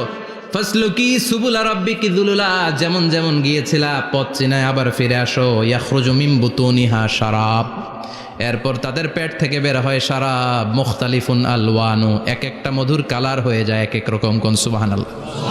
সরষে ফুলের মধু একটু সাদা সাদা হয় না? আমি হচ্ছি মধু খাওয়ার পোক। আমি দেশে বিদেশে যেখানে গিয়েছি ফ্রেশ হানি আমি অনেক খুঁজেছি। ইয়ামানি একটা মধু পাওয়া যায়, ইয়ামানের সাওয়াহিলি এলাকায়, পাহাড়ি এলাকায়, একেবারে কুচকুচে কালো। আবার অনেক মধু আছে কিছুটা খয়েরি এবং হলুদ বর্ণের, কিন্তু সরষে ফুলের যে মধুটা এটা অনেকটা সাদা। এই পুষ্পরস নিয়ে মৌমাছিগুলো মৌচাকের মধ্যে ঢেলে দেয় না, এগুলো খেয়ে ফেলে। প্রত্যেকটা মৌমাছির পেটের ভেতরে আল্লাহ 2টা করে স্টোমাক দিয়েছে, পাকস্থলী। সুবহানাল্লাহ পড়ে। এটাই Karl von Frisch the dancing bees বইয়ের মধ্যে লিখেছে গবেষণায়, যে 2টা পাকস্থলী।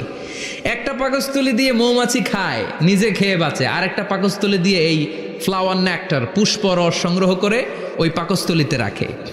ওই পাকস্থলীর ভেতরে আল্লাহ একটা ন্যাচারাল এনজাইম দিয়েছেন। ওই এনজাইমের সাথে ওই পুষ্প রসটা মিক্সড হয়।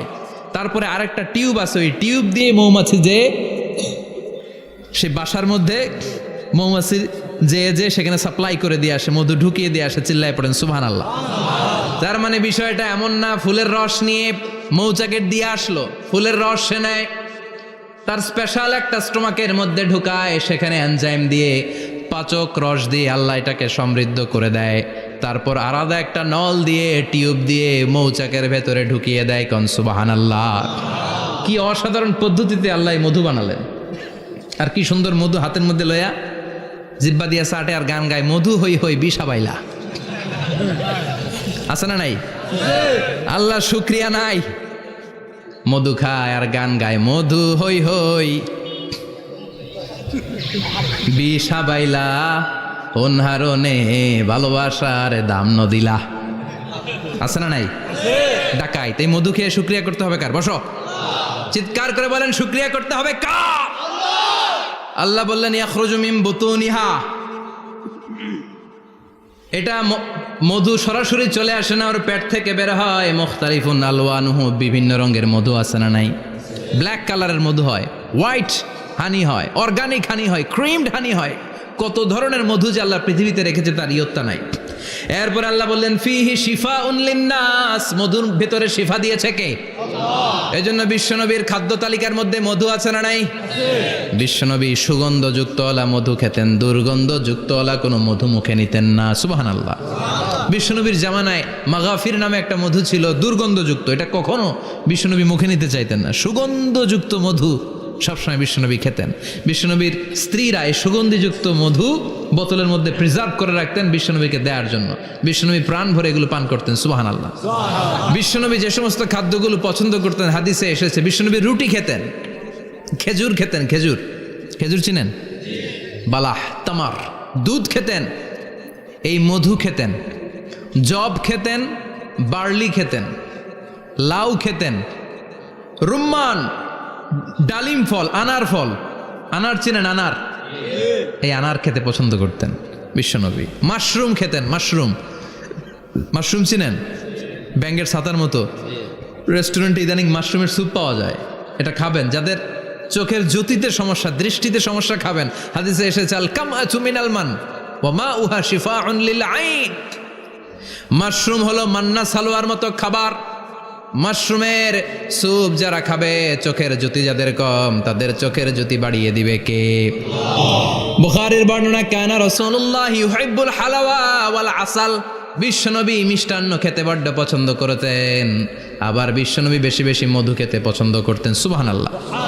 কোরআনে দুইটা জিনিসের ক্ষেত্রে আল্লাহ শিফা যোগ করেছেন, যে দুইটা জিনিসের সাথে সম্পৃক্ত হলে শিফা। এক হচ্ছে কোরআন পড়লে শিফা, অনুনাজ্জিলু মিনাল কোরআনি মা হুয়া শিফা। আবার কোরআনে এই আয়াতের ক্ষেত্রে বলা হয়েছে শিফা ফিহি শিফাউন লিন্নাস। এজন্য সাইয়েদানা ইবনে মাসউদ এই উম্মাকে উদ্দেশ্য করে বলেছেন, আলাইকুম বিশিফাইন, তোমাদের উচিত দুইটা জিনিস থেকে শিফা নেয়া। এক হলো কোরআন, দুই হলো আসাল মানে মধু। কোন সুবহানাল্লাহ। কোরআন তেলাওয়াত করলে অসুস্থরে সুস্থ করে দেয় কে? সূরা ফাতিহা তেলাওয়াত করলে অসুস্থকে সুস্থ বানিয়ে দেয় কে? আবার মধু খেলে সুস্থ বানিয়ে দেয় কে? মধু খেয়ে প্রশংসা করবেন কার? নাকি মধু হই হই বিষাবাইলা বলবেন এগুলো কখনো? খাঁটি মধু খেতে হবে। খাঁটি মধু চিনার উপায় হচ্ছে, এটাতে পিঁপড়া জমে না, এটা ফ্রিজে রাখলে জমাট বাঁধে না, এটাতে দুর্গন্ধ হয় না। এক গ্লাস পানির মধ্যে এক ড্রপ মধু ছেলে দিলে এটা পানির সাথে না মিশে একেবারে নিচে চলে যায়। খাঁটি মধু খেতে হবে। তাহলে ফিহি শিফাউন লিন্নাস। কত কিছু দিয়ে আল্লাহ এটাকে সমৃদ্ধ করেছেন। এটার মধ্যে গ্লুকোজ আছে, এটার মধ্যে সুক্রোজ আছে, ফ্রুক্টোজ আছে, প্রোটিন আছে, মিনারেলস আছে, ক্যালসিয়াম আছে, ভিটামিন আছে। খাইলেই শরীর গরম হয়ে যায়, সুবহানাল্লাহ। এজন্য শীতকালে বেশি বেশি খাবেন, জাম্পার লাগবে না। শীতকালে মধু খেয়ে রাত্রেবেলায় বের হবেন, আর মাফলার পেঁচিয়ে বেরোয়া লাগবে না, সুবহানাল্লাহ পড়েন। তার মানে আল্লাহ বললেন ইয়াসিন ওয়াল কোরআনিল হাকিম, প্রজ্ঞাময়, বিজ্ঞানময় কোরআনের কসম। কোরআনের ভেতরে বিজ্ঞান আছে না নাই? বিজ্ঞানের কথা এই তো শুরু করলাম, আজকে সারা রাত বিজ্ঞানের কথা বলবো ইনশাআল্লাহ। থাকবেন কতক্ষণ? হ্যাঁ, স্লোগান দেন লিল্লাহি তাকবীর। এরপরে আল্লাহ বললেন, গোলাম ওয়া ইন্না লাকুম ফিল আনআমি লাইবরা, প্রাণীকুলের দিকে নজর করে তাকাও। প্রাণীকুলের মধ্যে আমি তোমাদের জন্য নিদর্শন রেখেছি। নুসকিকুম মিম্মা ফি বুতুনিহি, এই প্রাণীকুলের পেট থেকে একটা চমৎকার জিনিস আমি বের করে দেই, এটার নাম হচ্ছে দুধ। এটা কি? দেখেন, একই আয়াতের মধ্যে আল্লাহ মধুর কথাও বললেন, আবার দুধের কথাও বললেন। দুধটা কিভাবে হয়, উৎপন্ন হয়, মধু কেমনে হয়, ইঞ্চি ইঞ্চি কথা এই কোরআনের ভেতরে তুলে ধরলেন কে? আল্লাহ বললেন মিমবাইনি ফারসি ওয়া দামিল লাবানা, গোবর আর রক্তের মাঝখান দিয়ে আমি দুধ বের করি। সুবহানাল্লাহ পড়েন। আমরা যাই এই গাভীর ওলান টানা শুরু করি সকালবেলা বিসমিল্লাহ বলে, কিন্তু কেমনে যেটা আসে ওইদিকে নজর নাই। ডাকাত বিসমিল্লাহ বলে শুরু করে না, দুধ খাই আলহামদুলিল্লাহ পড়েন, আছে না নাই? আল্লাহ বলেন মেকানিজমটা শোনো, কেমনে আমি খাওয়াই। আল্লাহ বললেন মিমবাইনি ফারসি ওয়া দামিল লাবানা, গোবর আর রক্তের মাঝখান দিয়ে আমি দুধ বের করে দেই। সুবহানাল্লাহ। গরু যে ঘাস খায়, এই ঘাস থেকে রক্ত হয় আর গরুর গোবর হয়।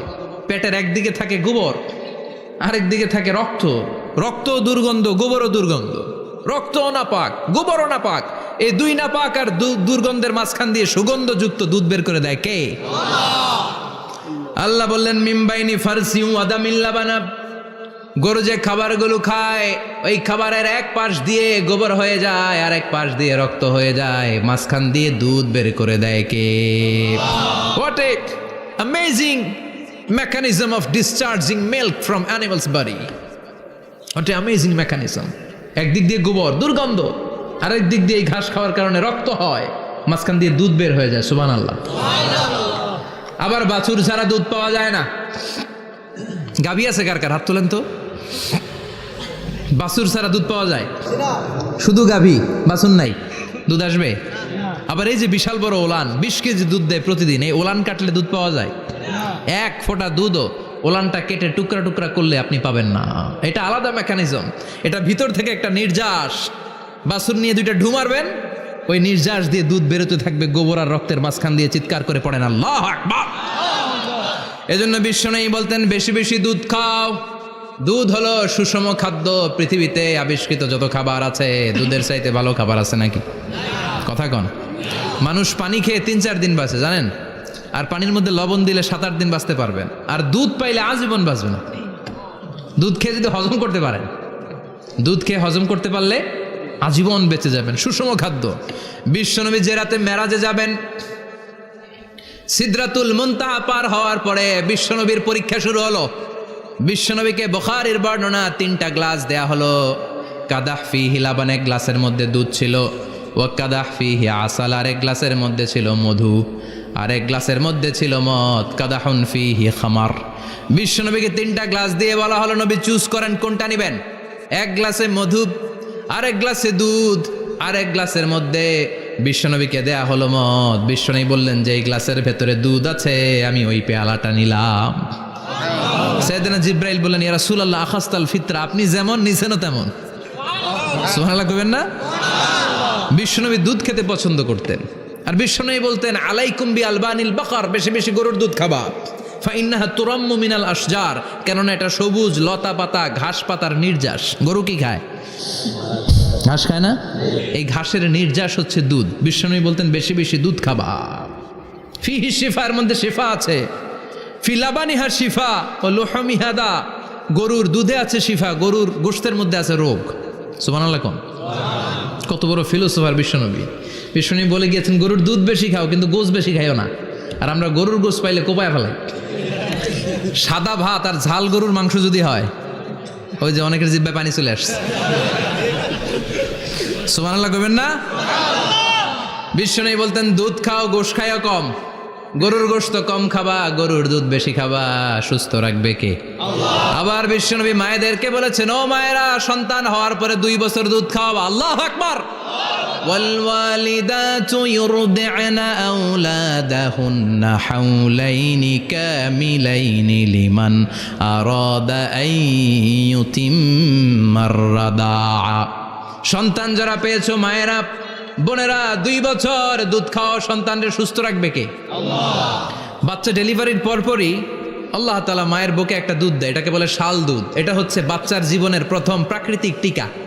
সুবহানাল্লাহ কয় না? এটা বেবির জীবনে ন্যাচারাল প্রাকৃতিক টিকা, প্রতিষেধক আল্লাহ দিয়ে দিয়েছে। আপনার বাচ্চাকে টিকা দিন, স্লোগান আছে না? 5টা-7টা টিকা দেওয়া লাগে। প্রথম টিকাটা আল্লাহ নিজেই ফ্রি দিয়ে দিছে। এটা শাল দুধের ভেতরে পাওয়া যায়। এজন্য বাচ্চাকে শাল দুধ খাওয়াতে হবে। তার ব্রেনের গ্রোথ হবে, সে শক্তিশালী হবে, সে দেশপ্রেমিক হবে, সে আল্লাহওয়ালা হবে। চিল্লা এখন ঠিক কিনা? যে মায়েরা বাচ্চারে দুধ খাওয়ায়, ওই বাচ্চারা মায়েরে ভালোবাসে বেশি। আর যেই মা গুলো বাচ্চারে দুধ না খাওয়ায় আর ডানু খাওয়ায়, আর কি কি আছে? হরলিক্স আর সিরালেক, কমপ্লেট। যারা এগুলো খাওয়াবে, ডানু খাওয়াবে, যারা ল্যাকটোজেন খাওয়ায়, যারা বুকের দুধ খাওয়াতে চায় না কোনো কারণ ছাড়া, 2 বছর বাচ্চারে দুধ দিতে চায় না, এই বাচ্চাগুলো বড় হলে ওই মারে বৃদ্ধাশ্রমে দিয়ে আসবে। কথা কন, কথা কন। এজন্য মায়েরা, বোনেরা, সন্তান হলেই তাকে বুকের দুধ দিয়ে আল্লাহর পক্ষ থেকে যে টিকাটা, এই টিকাটা পেটের ভেতরে ঢুকাই দিতে হবে। চিল্লা এখন ঠিক কিনা? এটা হচ্ছে ন্যাচারাল টিকা। এজন্য আল্লাহ বললেন ইয়াসিন ওয়াল কোরআনিল হাকিম। ইয়াসিন, বিজ্ঞানময় কোরআনের শপথ। কোরআনের মধ্যে বিজ্ঞান আছে না নাই? অভাব নাই। কয়টা শুনবেন? আল্লাহ কসমোলজির কথা বলেছে, অ্যাস্ট্রোলজি কথা। কসমোলজি হচ্ছে সৃষ্টি তত্ত্ব। কসমোলজি কি? সবাই বলেন কসমোলজি কি? আল্লাহ বললেন আওয়ালাম ইয়ারাল্লাযীনা কাফারু আন্নাস সামাওয়াতি ওয়াল আরদা কানাতা রাতকান ফাফাতাকনাহুমা। কাফেররা কি দেখে না মহাবিশ্বের সব কিছু একসাথে মিলে ঝিলে ছিল, বিশাল এক বিস্ফোরণের মাধ্যমে আমি মহাবিশ্ব তৈরি করেছি। সুবহানাল্লাহ। আদিতে, শুরুতে কিন্তু সব আকাশ, বাতাস, জমিন, চন্দ্র, সূর্য, নক্ষত্র গ্রহ, নিহারিকা পুঞ্জ, গ্যালাক্সি, ব্ল্যাক হোল সব কিছু মিলেমিশে একসাথে ছিল। এটার ঘনত্ব ছিল খুব বেশি। মহাবিশ্বের সব কিছু ছিল একটা বিন্দু। এটাকে বিজ্ঞানীরা নাম দিয়েছে দ্য সিঙ্গুলারিটি, মহা একত্ব। এরপর একটা প্রচণ্ড বিস্ফোরণের মধ্য দিয়ে মহাবিশ্ব সৃষ্টি হয়েছে। এটার ওরা নাম দিয়েছে বিগ ব্যাং থিওরি। কি নাম? স্টিফেন হকিং মারা গেছে না গত বছর নাকি? হ্যাঁ, বছর খানিক আগে মারা গিয়েছে। সবচেয়ে বড় পদার্থবিজ্ঞানী ছিল। সে একটা বই লিখেছে, from the brief history of time, a brief history of time from big bang two black hole. সেখানে সে প্রমাণ করেছে কোরআনের এই আয়াত, কানা তারাতকান, মহাবিশ্বের সব কিছু একটা বিন্দু ছিল। চাঁদ, সূর্য, গ্রহ, তারা সব কি ছিল? কথা বলেন, সবাই বলেন। একটা মাত্র বিন্দু ছিল। আল্লাহ বলেন, don't the disbeliever observe that the heavens and earth were joined together, then I separated with a gigantic sound, explosion. সব একসাথে ছিল, চাঁদ, তারা, আকাশ, নদী, নালা সব একসাথে। তারপরে একটা বিকট বিস্ফোরণের মধ্য দিয়ে পৃথিবী হয়েছে, এ চাঁদ হয়েছে, চন্দ্র হয়েছে, সূর্য হয়েছে, মহাবিশ্বের সব কিছু এই মহাবিস্ফোরণের মধ্য দিয়ে হয়েছে। চিৎকার করে পড়েন আল্লাহু আকবার। এই যে ছোট্ট পৃথিবীতে আমরা বসে আছি, এই পৃথিবীর চেয়ে সূর্য 13 লক্ষ গুণ বড়। চিল্লায় পড়েন আল্লাহু আকবার। এটা কি বাড়ির কাছের কথা? 13 লক্ষ গুণ বড়, কল্পনা করা যায়? তার মানে কি সূর্যই সবচেয়ে বড়? না, সূর্যের চেয়ে অনেক বড় বড় তারা আছে। ব্যাটেলজিউস নামে একটা তারা আছে মহাকাশে, যেটা যে সূর্য পৃথিবীর চেয়ে 13 লক্ষ গুণ বড়। এই ব্যাটেলজিউস তারা সূর্যের চেয়ে 33 কোটি গুণ বড়। এই ব্যাটেলজিউস তারাটাই কি সবচেয়ে বড়? না, এর চেয়েও কত বড় তারা যা আছে কোনো হিসাব নাই। এরকম বিশাল বিশাল তারা ঘুরতে ঘুরতে মাওয়াকিউন নুজুম, ব্ল্যাক হোল নামে একটা রেঞ্জ আছে। এই রেঞ্জের মধ্যে যদি ঢুকে যায়, ছোট্ট বাচ্চার মুখে চকলেট দিলে বাচ্চা যেমনি চকলেট চুষে খেয়ে ফেলে, এই বিশাল বিশাল তারাগুলো ব্ল্যাক হোলের মধ্যে ঢুকলে এক মুহূর্তের মধ্যে নিঃশেষ হয়ে যায়। চিল্লায় পড়েন আল্লাহু আকবার। এজন্য আল্লাহ বললেন, ফালা উকসিমু বিমাওয়াকিউন নুজুম, এই তারকা নিঃশেষ হওয়ার যে জায়গাটা, এই জায়গার কসম আমি কোরআনের মধ্যে খেলাম। এই ব্ল্যাক হোলের রেঞ্জের ভেতরে তারা আসলে মুহূর্তের মধ্যে নিঃশেষ বানিয়ে দেয় কে? একটা তারার চেয়ে আরেকটা তারা বড়। এরকম হাজার কোটি তারা মিলে আমাদের গ্যালাক্সি। এই গ্যালাক্সির নাম হচ্ছে মিল্কি ওয়ে। কি নাম? আমাদের গ্যালাক্সির নাম কি? সবাই বলেন তো। Milky way. কি নাম? এরকম একটা গ্যালাক্সি না, লক্ষ কোটি গ্যালাক্সি আছে। আমাদের গ্যালাক্সির পরে সবচেয়ে কাছের গ্যালাক্সির নাম অ্যান্ড্রোমেডা। কি নাম? এই অ্যান্ড্রোমেডা গ্যালাক্সি আমাদের গ্যালাক্সি থেকে 2.5 মিলিয়ন লাইট ইয়ার দূরে, মানে 25 লক্ষ লাইট ইয়ার। সুবহানাল্লাহ কইবেন না? আলোর গতি হচ্ছে পৃথিবীতে সবচাইতে বেশি বর্তমান সময় পর্যন্ত, জানেন? সেকেন্ডে কত মাইল? 1,86,000 মাইল। এক সেকেন্ডে আলো ছুটে 1,86,000 মাইল বেগে। এত বেগের কোনো প্লেন বা রকেট নিয়ে যদি আপনি আমাদের গ্যালাক্সি থেকে মিল্কি ওয়ে থেকে অ্যান্ড্রোমেডাতে যেতে চান, তাহলে আপনার 25 লক্ষ বছর লেগে যাবে। সুবহানাল্লাহ বাড়িতে যায় বললেন। এরপর আল্লাহ বললেন, ওয়াস-সামাআ বানাইনাহা বিআইদিন ওয়া ইন্না লামুসিউন, আকাশ আমি বানালাম, গ্যালাক্সি আমি বানালাম। বানানোর পর থেকে সবগুলোর আমি প্রশস্ত করতে শুরু করে দিলাম। সব ছিল ক্ষুদ্র, একটা বিন্দুর মধ্যে আমি বিস্ফোরণ করলাম একটা আওয়াজ দিয়ে। আওয়াজটা ছিল কুন। আওয়াজটা ছিল কি? জোরে কন, আবার কন। কুন ফায়া ইন্নামা আমরুহু ইযা আরাদা শাইআন আন ইয়াকুলা লাহু কুন ফায়াকুন। আল্লাহ যখন কিছু করতে চান শুধু বলেন কুন, শুধু বলেন বি। কুন মানে বি, ইট ওয়াজ, এটা হয়ে যায়। হাও বলতে দেরি। এই মহাবিস্ফোরণের নেপথ্যে যে শব্দটা ছিল সেটা ছিল কুন। সেটা ছিল কি? আল্লাহ কুন বলতে দেরি, মুহূর্তের মধ্যে বিগ ব্যাং, বিশাল এক্সপ্লোশন। তারপর থেকে মহাবিশ্ব ছড়াচ্ছে। আল্লাহ বলছেন এই কোরআনের ভেতরে বলে দিয়েছেন, ওয়া ইন্না লামুসিউন, আমি এই মহাবিশ্বকে, এই গোটা ইউনিভার্সকে আমি প্রতিনিয়ত সম্প্রসারিত করছি। প্রতিনিয়ত এটা বড় হচ্ছে, সম্প্রসারিত হচ্ছে। চিল্লায় বলেন আল্লাহু আকবার। আজ থেকে মাত্র 20 বছর আগে এটা তারা আবিষ্কার করেছে। এটা কোন সাল? 2020 বছর পেছনে গেলে কত? 1998, তাই না? এই 1998 সালে তারা আবিষ্কার করেছে সুপারনোভা কসমোলজি প্রজেক্ট। এই সুপারনোভা কসমোলজি প্রজেক্টে তারা এই সিদ্ধান্তে এসেছে যে মহাবিশ্ব কোন নামক এক বিস্ফোরণের পর থেকে যে সম্প্রসারিত হচ্ছে, আজ পর্যন্ত এটা শুধু বাড়ছে আর বাড়ছে, অ্যাক্সেলারেটিং হচ্ছে, এক্সপান্ডিং হচ্ছে, এটা কমছে না, কিয়ামত পর্যন্ত এটা বাড়তেই থাকবে। চিৎকার করে পড়েন আল্লাহু আকবার। এজন্য আল্লাহ বললেন ইয়াসিন ওয়াল কোরআনিল হাকিম, বিজ্ঞানময় প্রজ্ঞাময় কোরআনের শপথ। এই কোরআনের ভেতরে আমি কসমোলজির কথা বলেছি, অ্যাস্ট্রোলজির কথা বলেছি, জিওলজির কথা বলেছি, ফিজিক্সের কথাও বলেছি। সুবহানাল্লাহ। ফিজিক্স মানে কি? পদার্থ। পদার্থের সবচেয়ে বড় উপাদান হচ্ছে লোহা। লোহার কথা কিন্তু কোরআনে নাই। আছে? কই আছে? হ্যাঁ, সূরাতুল হাদিদ, লোহার নামে একটা সূরাই দিয়েছে আল্লাহ কোরআনে। সুবহানাল্লাহ পড়বেন না? সূরার নাম সূরাতুল হাদিদ। সূরার নাম কি? চিল্লায় বলেন, সূরার নাম সূরাতুল হাদিদ। হাদিদ মানে লোহা। আল্লাহ বললেন ওয়া আনজালনাল হাদিদা ফীহি বাসুন শাদীদ।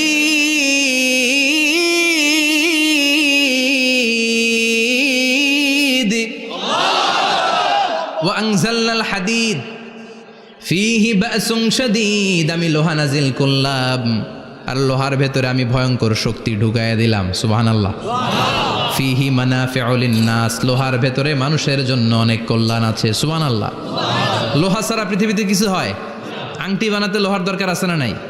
ঘড়ি বানাতে, গাড়ি বানাতে, বাড়ি বানাতে, মোবাইল বানাতে, হেলিকপ্টার, প্লেন, রকেট, মাইকের স্ট্যান্ড। সুবহানাল্লাহ কোন? এমন কোন জিনিস নাই যেটার মধ্যে লোহা লাগে না। এজন্য আল্লাহ বললেন এই লোহার নামে আমি একটা সূরা ডেডিকেট করলাম, ওয়া আনজালনাল হাদিদ ফিহি বাসুন শাদীদ। আমি লোহাকে নাজিল করেছি। আল্লাহ বলেছেন, খেয়াল করে শব্দটা শুনেন, ওয়া আনজালনাল হাদিদ, আমি লোহাকে উপর থেকে নাজিল করেছি। কি করেছি? কথা বলেন। তার মানে লোহা পৃথিবীতে ছিল না, নাজিল করছে কে? লোহা পৃথিবীতে ছিল? পৃথিবীতে ছিল? পৃথিবীতে থাকলে নাজিল করবেন কেন? এই যে কোরআনটা পৃথিবীতে আগে ছিল, নাজিল করছে কে? কোন ফেরেশতাকে দিয়ে? সাইয়েদনা জিবরাইল। কোন নবীর উপর?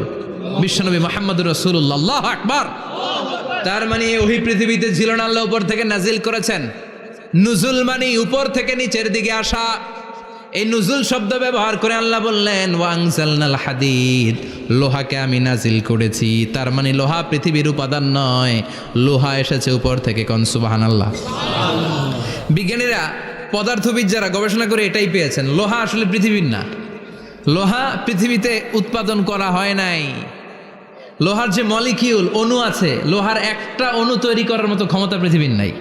ইভেন এই সৌরজগতের কোনো কিছু নাই। সূর্যের তাপেও লোহা তৈরি হতে পারে? লোহার ছোট্ট একটা অণু তৈরি করতে কমপক্ষে 1 কোটি ডিগ্রি সেলসিয়াস তাপের প্রয়োজন হয়। তার মানে এটা পৃথিবীর কোনো উপাদান নয়, এটা আনজালনাল হাদিদ। আল্লাহ বলেন মহাবিস্ফোরণের কারণে গলিত অন্য কোনো তারার ভেতর থেকে লোহার উপাদান আমি পৃথিবীর ভেতরে এনে ঢুকিয়ে দিয়েছি। তার মানে পদার্থের কথা কোরআনে আছে না নাই? সুবহানাল্লাহ কইবেন না? এরপরে বায়োলজির কথা আছে না নাই? বায়োলজিক্যাল অ্যাসপেক্ট অফ মাউন্টেন্স, কেমন করে পাহাড়ি রেঞ্জ তৈরি হলো, আছে না নাই? ওয়াজআলনাল জিবালা আওতাদা, পাহাড়কে আমি পেরেক মেরে দিয়েছি। অমিয়া কাঠের ভেতরে যখন পেরেক মারেন, পেরেকের বেশিরভাগ অংশ কাঠের ভেতরে ঢুকে যায়, উপরে দেখা যায় সামান্য, ঠিক কিনা? তো লোহা যদি আল্লাহ পেরেক মারেন, উপরে যা দেখা যায় এটা সামান্য, আসল পাহাড় তো মাটির নিচে। সুবহানাল্লাহ কইবেন না? আসল পাহাড় কোথায়? পেরেক যদি কাঠের মধ্যে ঢুকিয়ে দেন, পুরো পেরেকটা কাঠে ঢুকে যায় না, উপরে দেখা যায় কদ্দুর? সামান্য। পাহাড়ের যা আপনি দেখেন এটা তো পেরেকের মাথা, পুরো পাহাড়টা আল্লাহ জামিনের ভেতরে গেড়ে দিয়েছেন। চিল্লায় পড়েন আল্লাহু আকবার। আবার আল্লাহ বললেন অমিনাল জিবালি জুদাদুম বিদু ওয়া হুমরুম মুখতালিফুন আলওয়ানু, আছে না নাই?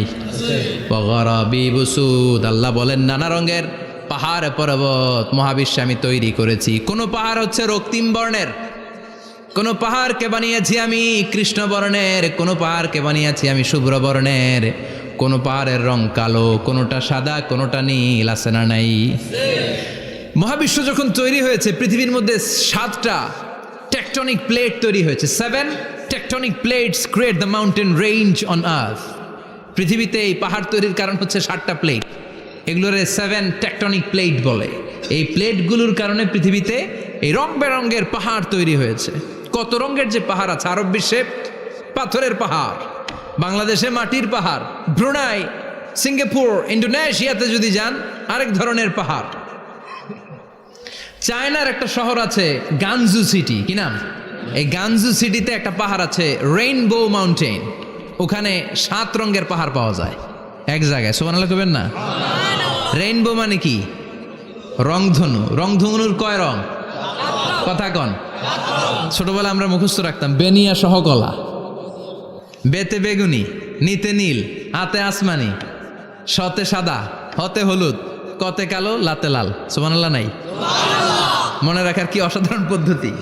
তো এই রেইনবো মাউন্টেন, রংধনুর 7 রঙের পাহাড় এক জায়গায় পাওয়া যায়। এখানে সাদা পাহাড়, এখানে সবুজ পাহাড়, এখানে নীল পাহাড়, ওখানে লাল পাহাড়, এখানে কালো পাহাড়। এই চায়নার গানজু সিটিতে আল্লাহ তাআলা 7 রঙের পাহাড় এক জায়গায় রেখেছেন। চিৎকার করে বলেন আল্লাহু আকবার। তার মানে বায়োলজির কথাও কোরআনের ভেতরে আছে না নাই? এরপর আল্লাহ বললেন কেমন করে আকাশ থেকে আমি পানি নাজিল করে, এটাও কোরআনে আছে না নাই? আমরা ছোটবেলা পড়েছি ওয়াটার সাইকেল, হাইড্রোলজিক্যাল সাইকেল, কেমন করে সূর্যের তীব্র তাপ সাগর থেকে পানিকে জলীয় বাষ্প করে উপসে নেয়, উপরে নিয়ে সেটাকে পুঞ্জীভূত করে দেয়, ঘনীভূত করে দেয়, মেঘ হয়ে যায়, সেখান থেকে ঝিরিঝিরি ঝিরিঝিরি বৃষ্টি পড়ে, আছে না নাই? আর ওই বৃষ্টির গান আমরা গাই, এই বৃষ্টি ভেজা রাতে তুমি চলে যেও না। ওই বৃষ্টি পেয়ে আল্লাহর কাছে দোয়া করে না? বিশ্বনবী বলেন রহমতের বৃষ্টির নিচে দাঁড়িয়ে কেউ যদি হাত তুলে দোয়া করে, ওই দোয়া কবুল করে কে? আল্লাহ। আবার আকাশের মধ্যে মেঘের ঘনঘটা দেখলে বিশ্বনবী পেরেশান হয়ে যেতেন, হয়রান হয়ে যেতেন, আর আল্লাহর কাছে বলতেন আল্লাহ এই মেঘ দিয়ে তুমি আমাদেরকে আযাব দিও না, তুমি আমাদেরকে গজব দিও না, তুমি আমাদেরকে শেষ করে দিও না, এই মেঘ থেকে তুমি আমাদেরকে রহমতের বৃষ্টি দাও। পড়ে না আমিন। বৃষ্টি দেখলে বিষ্ণু বলতেন আল্লাহুম্মা সাইয়িবান নাফিআ, ইয়া গাউসু আগিসনা গাউসান মুগীসান মারিআন মারিআন নাফিআন গায়রা দার আজিলান গায়রা আজিল। হে আল্লাহ এই বৃষ্টি থেকে তুমি ঠান্ডা রহমতের পানি দাও। কি দাও? আল্লাহ মেঘে দে পানি দে, ছায়া দে রে তুহু, আল্লাহ মেঘে দে। পড়েন পড়েন, আল্লাহ মেঘে দে পানি দে, ছায়া দে রে তুহু, আল্লাহ মেঘে দে। এই ওয়াটার সাইকেলের কথা আল্লাহ বলেছেন। আলাম তারা আন্নাল্লাহ ইউসজি সাহাবান। কাফের নাস্তিক যেগুলো সমাজের আবর্জনা খড়কুটা, ওরা কি দেখে না কেমন করে আমি বাতাসকে জলীয় বাষ্প করে আকাশে তুলি, বায়ুমণ্ডলে নিয়ে যাই, সুম্মা ইউআল্লিফু বাইনাহুম, জলীয় বাষ্পগুলারে তখন আমি ঘনীভূত করি, সুম্মা ইয়াজআলুহু রুকামান, এরপরে আমি মেঘে পরিণত করি, ফাতারাল ওয়াদকা ইয়াখরুজু মিন খিলালিহি, তারপর মেঘের ভেতর থেকে ঝিরিঝিরি ঝিরিঝিরি বৃষ্টি নাজিল করে কে? আবার আল্লাহ বললেন পানি থেকে আমি পৃথিবীর সব প্রাণগুলারে বানালাম, ওয়াজআলনা মিনাল মাই কুল্লা শাইইন হাইয়া ফালা ইয়াকিলুন, পানির ভেতরে থেকে সব প্রাণের উৎপত্তি পৃথিবীর মধ্যে ঘটিয়ে দিয়েছে কে? বিজ্ঞানীরা স্বীকার করেছে পৃথিবীতে যত প্রাণ পাওয়া যায়, যত প্রাণের ব্লুপ্রিন্ট পাওয়া যায়, সব এসেছে পানি থেকে। চিৎকার করে বলেন কোত্থেকে? পানি নাই তো প্রাণ নাই, পানিও আছে প্রাণও আছে। কোন সুবহানাল্লাহ। বিজ্ঞানীদের ধারণা, তারা ধারণা করে বলেছে পৃথিবীর প্রথম প্রাণের নাম হচ্ছে অ্যামিবা। কি নাম? ওরা বলেছে এটা এককোষী জীব, it's a very small unicellular organism found ever in the world. পৃথিবীতে পাওয়া প্রথম এককোষী প্রাণীর নাম হচ্ছে অ্যামিবা। এটা এসেছে শৈবালের মতো, এরপরে জুপ্লাংটন, ফাইটোপ্লাংটন, ব্যাকটেরিও প্লাংটন, একটার পর একটা স্পিসিজ প্রজাতি পৃথিবীতে ডেভেলপ করেছে। কোন সুবহানাল্লাহ। এই পানির কথা কোরআনের ভেতরে বলে দিল কে? এই জন্য আল্লাহ বললেন ওয়াল কোরআনিল হাকিম, বিজ্ঞানময় কোরআনের শপথ। এই কোরআনটা বিজ্ঞানের ঠাসা, এই কোরআন আশ্চর্যের শেষ নাই, এই কোরআন কোনোদিন পুরাতন হয় না। এই কোরআনের ভেতরে আল্লাহ দিয়েছেন হেদায়েতের মশাল, আর কোরআনটাকে বানিয়েছেন বিজ্ঞানের সুউচ্চ মিনার। জোরে কোন সুবহানাল্লাহ। তার মানে কোরআনে আমরা কি পেলাম? দুধের কথা পেলাম, মধুর কথা পেলাম, কিভাবে ডায়েট করবেন সেটা আমরা পেলাম, আমরা কসমোলজি পেলাম, অ্যাস্ট্রোলজি পেলাম, বায়োলজি পেলাম, ফিজিক্স পেলাম, ওয়াটার সাইকেল পেলাম। এবার পাতালপুরীর কথার দরকার আছে না নাই? পৃথিবীর একেবারে গভীরতম গভীরে কি আছে এটা কিন্তু কোরআনে নাই, আছে। পৃথিবীর মাঝখানে যে উত্তপ্ত লাভা আর আগুন, এটা আপনারা জানেন? পৃথিবীর উপর দিয়ে আমরা ঠান্ডা পৃথিবীতে ঘুরে বেড়াই, কিন্তু এর ভিতরে কিন্তু আগুন, লাভা। আল্লাহ কোরআনের মধ্যে ফুটন্ত টকবগে সাগরের কসম খেয়েছেন। আল্লাহ বলেছেন ওয়াল বাহারিল মাসজুর,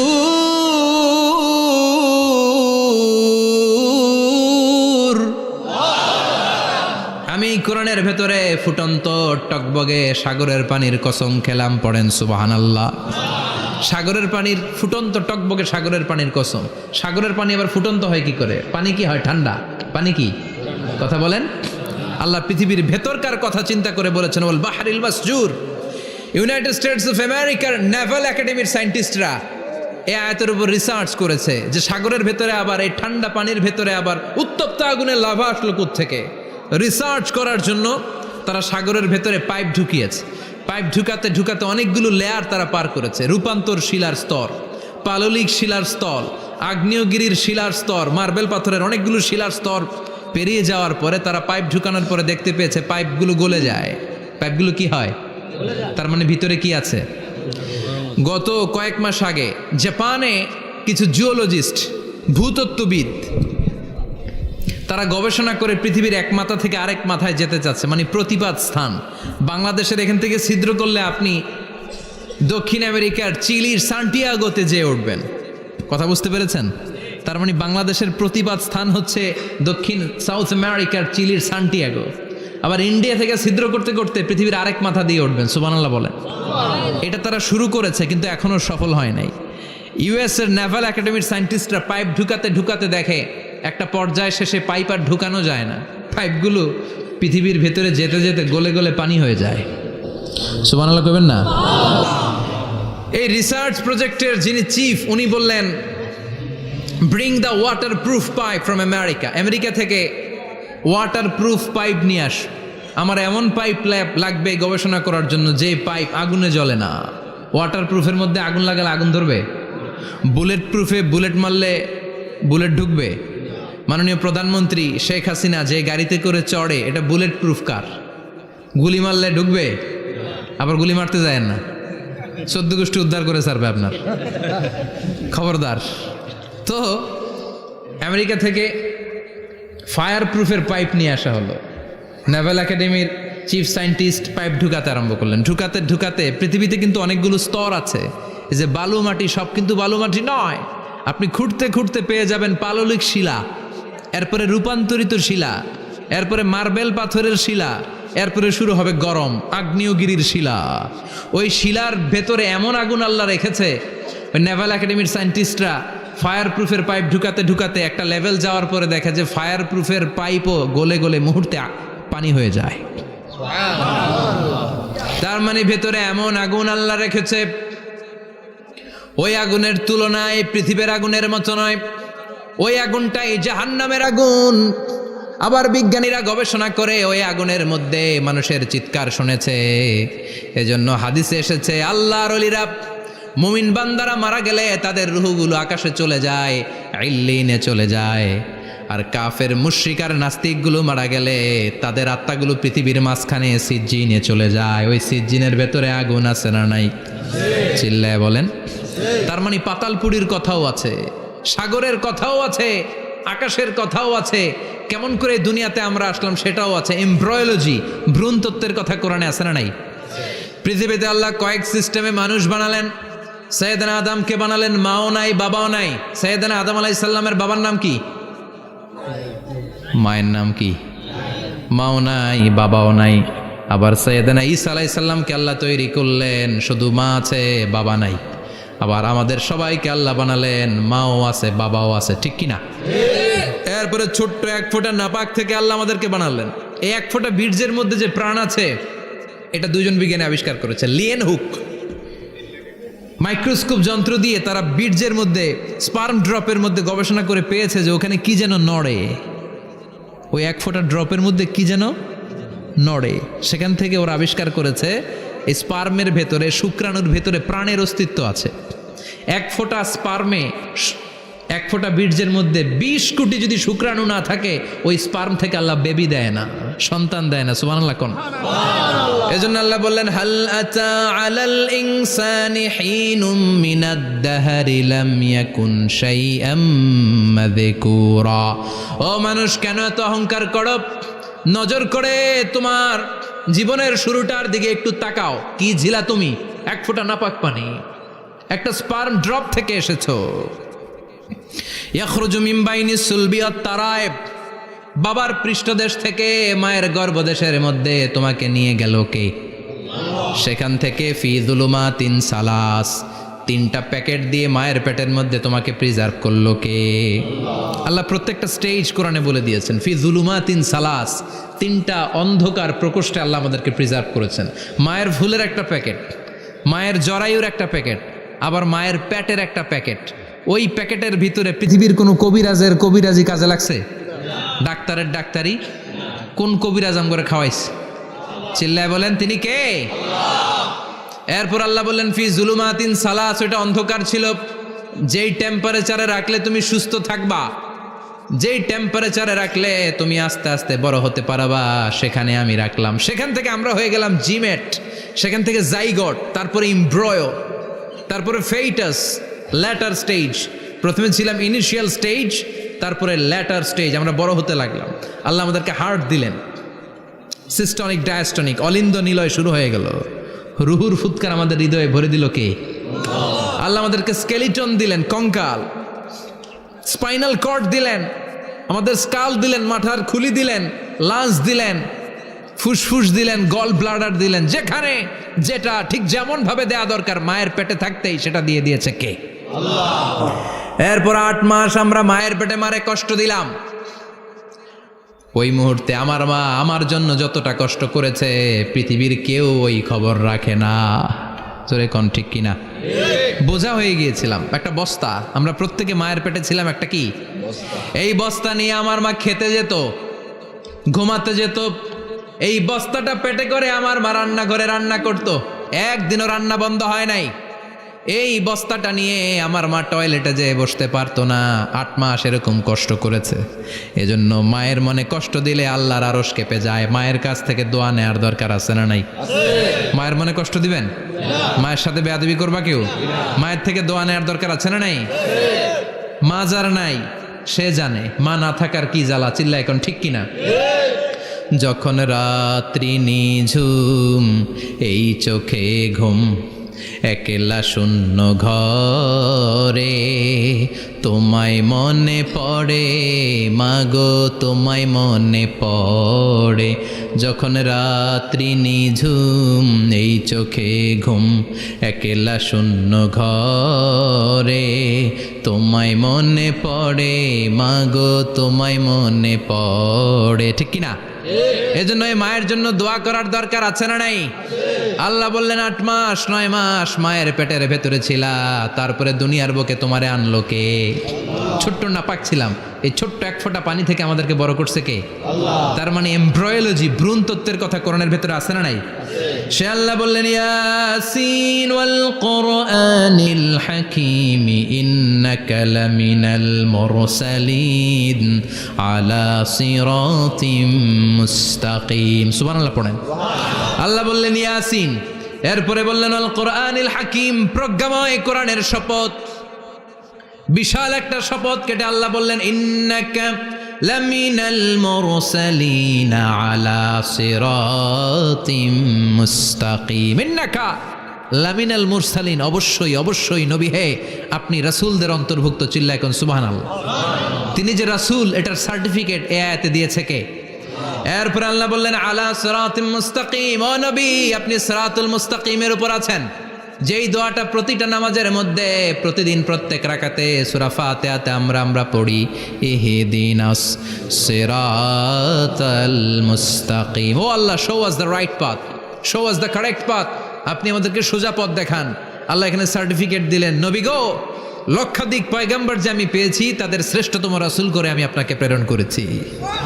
আর হেদায়েতের সুউচ্চ মশাল দিয়ে আমি আপনাকে সিরাতুল মুস্তাকিমের উপর রেখেছি। চিল্লায় পড়েন আল্লাহু আকবার। এই জন্য বিজ্ঞানময় কোরআনের সাথে নিজেদের সম্পর্ক বাড়ানোর দরকার আছে না নাই? কোরআন পড়লে দুনিয়া এবং আখিরাতে মর্যাদা বাড়ায় দিবে কে? কোরআনের আইন দিয়ে সমাজটারে সাজানোর দরকার আছে না নাই? কোরআন দিয়ে আমাদের সমাজটা সমৃদ্ধ হোক আমরা চাই কি চাই না? কোরআন দিয়ে আমার সংসদ ভবন চলুক, আমার 300 জন মেম্বার অফ দ্য পার্লামেন্ট কোরআনের আয়াত দিয়ে সংসদে কথা বলুক আমরা চাই কি চাই না? আমাদের মিলিটারিগুলো কোরআনের আওতায় চলুক, আমাদের দেশটা কোরআন দিয়ে চলুক। আমার লাল সবুজের পতাকা সংসদ ভবনের এক পাশে, আর কালিমার লা ইলাহা ইল্লাল্লাহর পতাকা আরেক পাশে পতপত করে উড়বে আমরা চাই কি চাই না? সেজন্য কোরআনের সাথে আমাদের সম্পর্ক বাড়াতে হবে, নিজে কোরআন পড়তে হবে, কোরআন বুঝতে হবে, কোরআনের উপর আমল করতে হবে। রাজি আছেন তো? এটাই হচ্ছে সূরাতু ইয়াসিনের শিক্ষা। আল্লাহ আমাদের সবাইকে কথাগুলো বুঝার ও আমল করার তৌফিক দান করুক। আমরা পড়ি আমিন। আরো জোরে পড়েন আমিন। যতগুলো কথা বললাম কোরআন থেকে আলোকিত করার জন্য আল্লাহ তাআলা যে মেসেজগুলো আমাদেরকে কোরআনের ভেতরে দিয়েছে, এই মেসেজ থেকে আমরা যেন নিজেদেরকে, সমাজকে আলোকিত করতে পারি। আল্লাহ তুমি তৌফিক দাও। আরো জোরে পড়েন আমিন। সুবহানাকাল্লাহুম্মা বিহামদিকা আশহাদু আল্লা ইলাহা ইল্লা আনতা আস্তাগফিরুকা ওয়া আতুবু ইলাইক।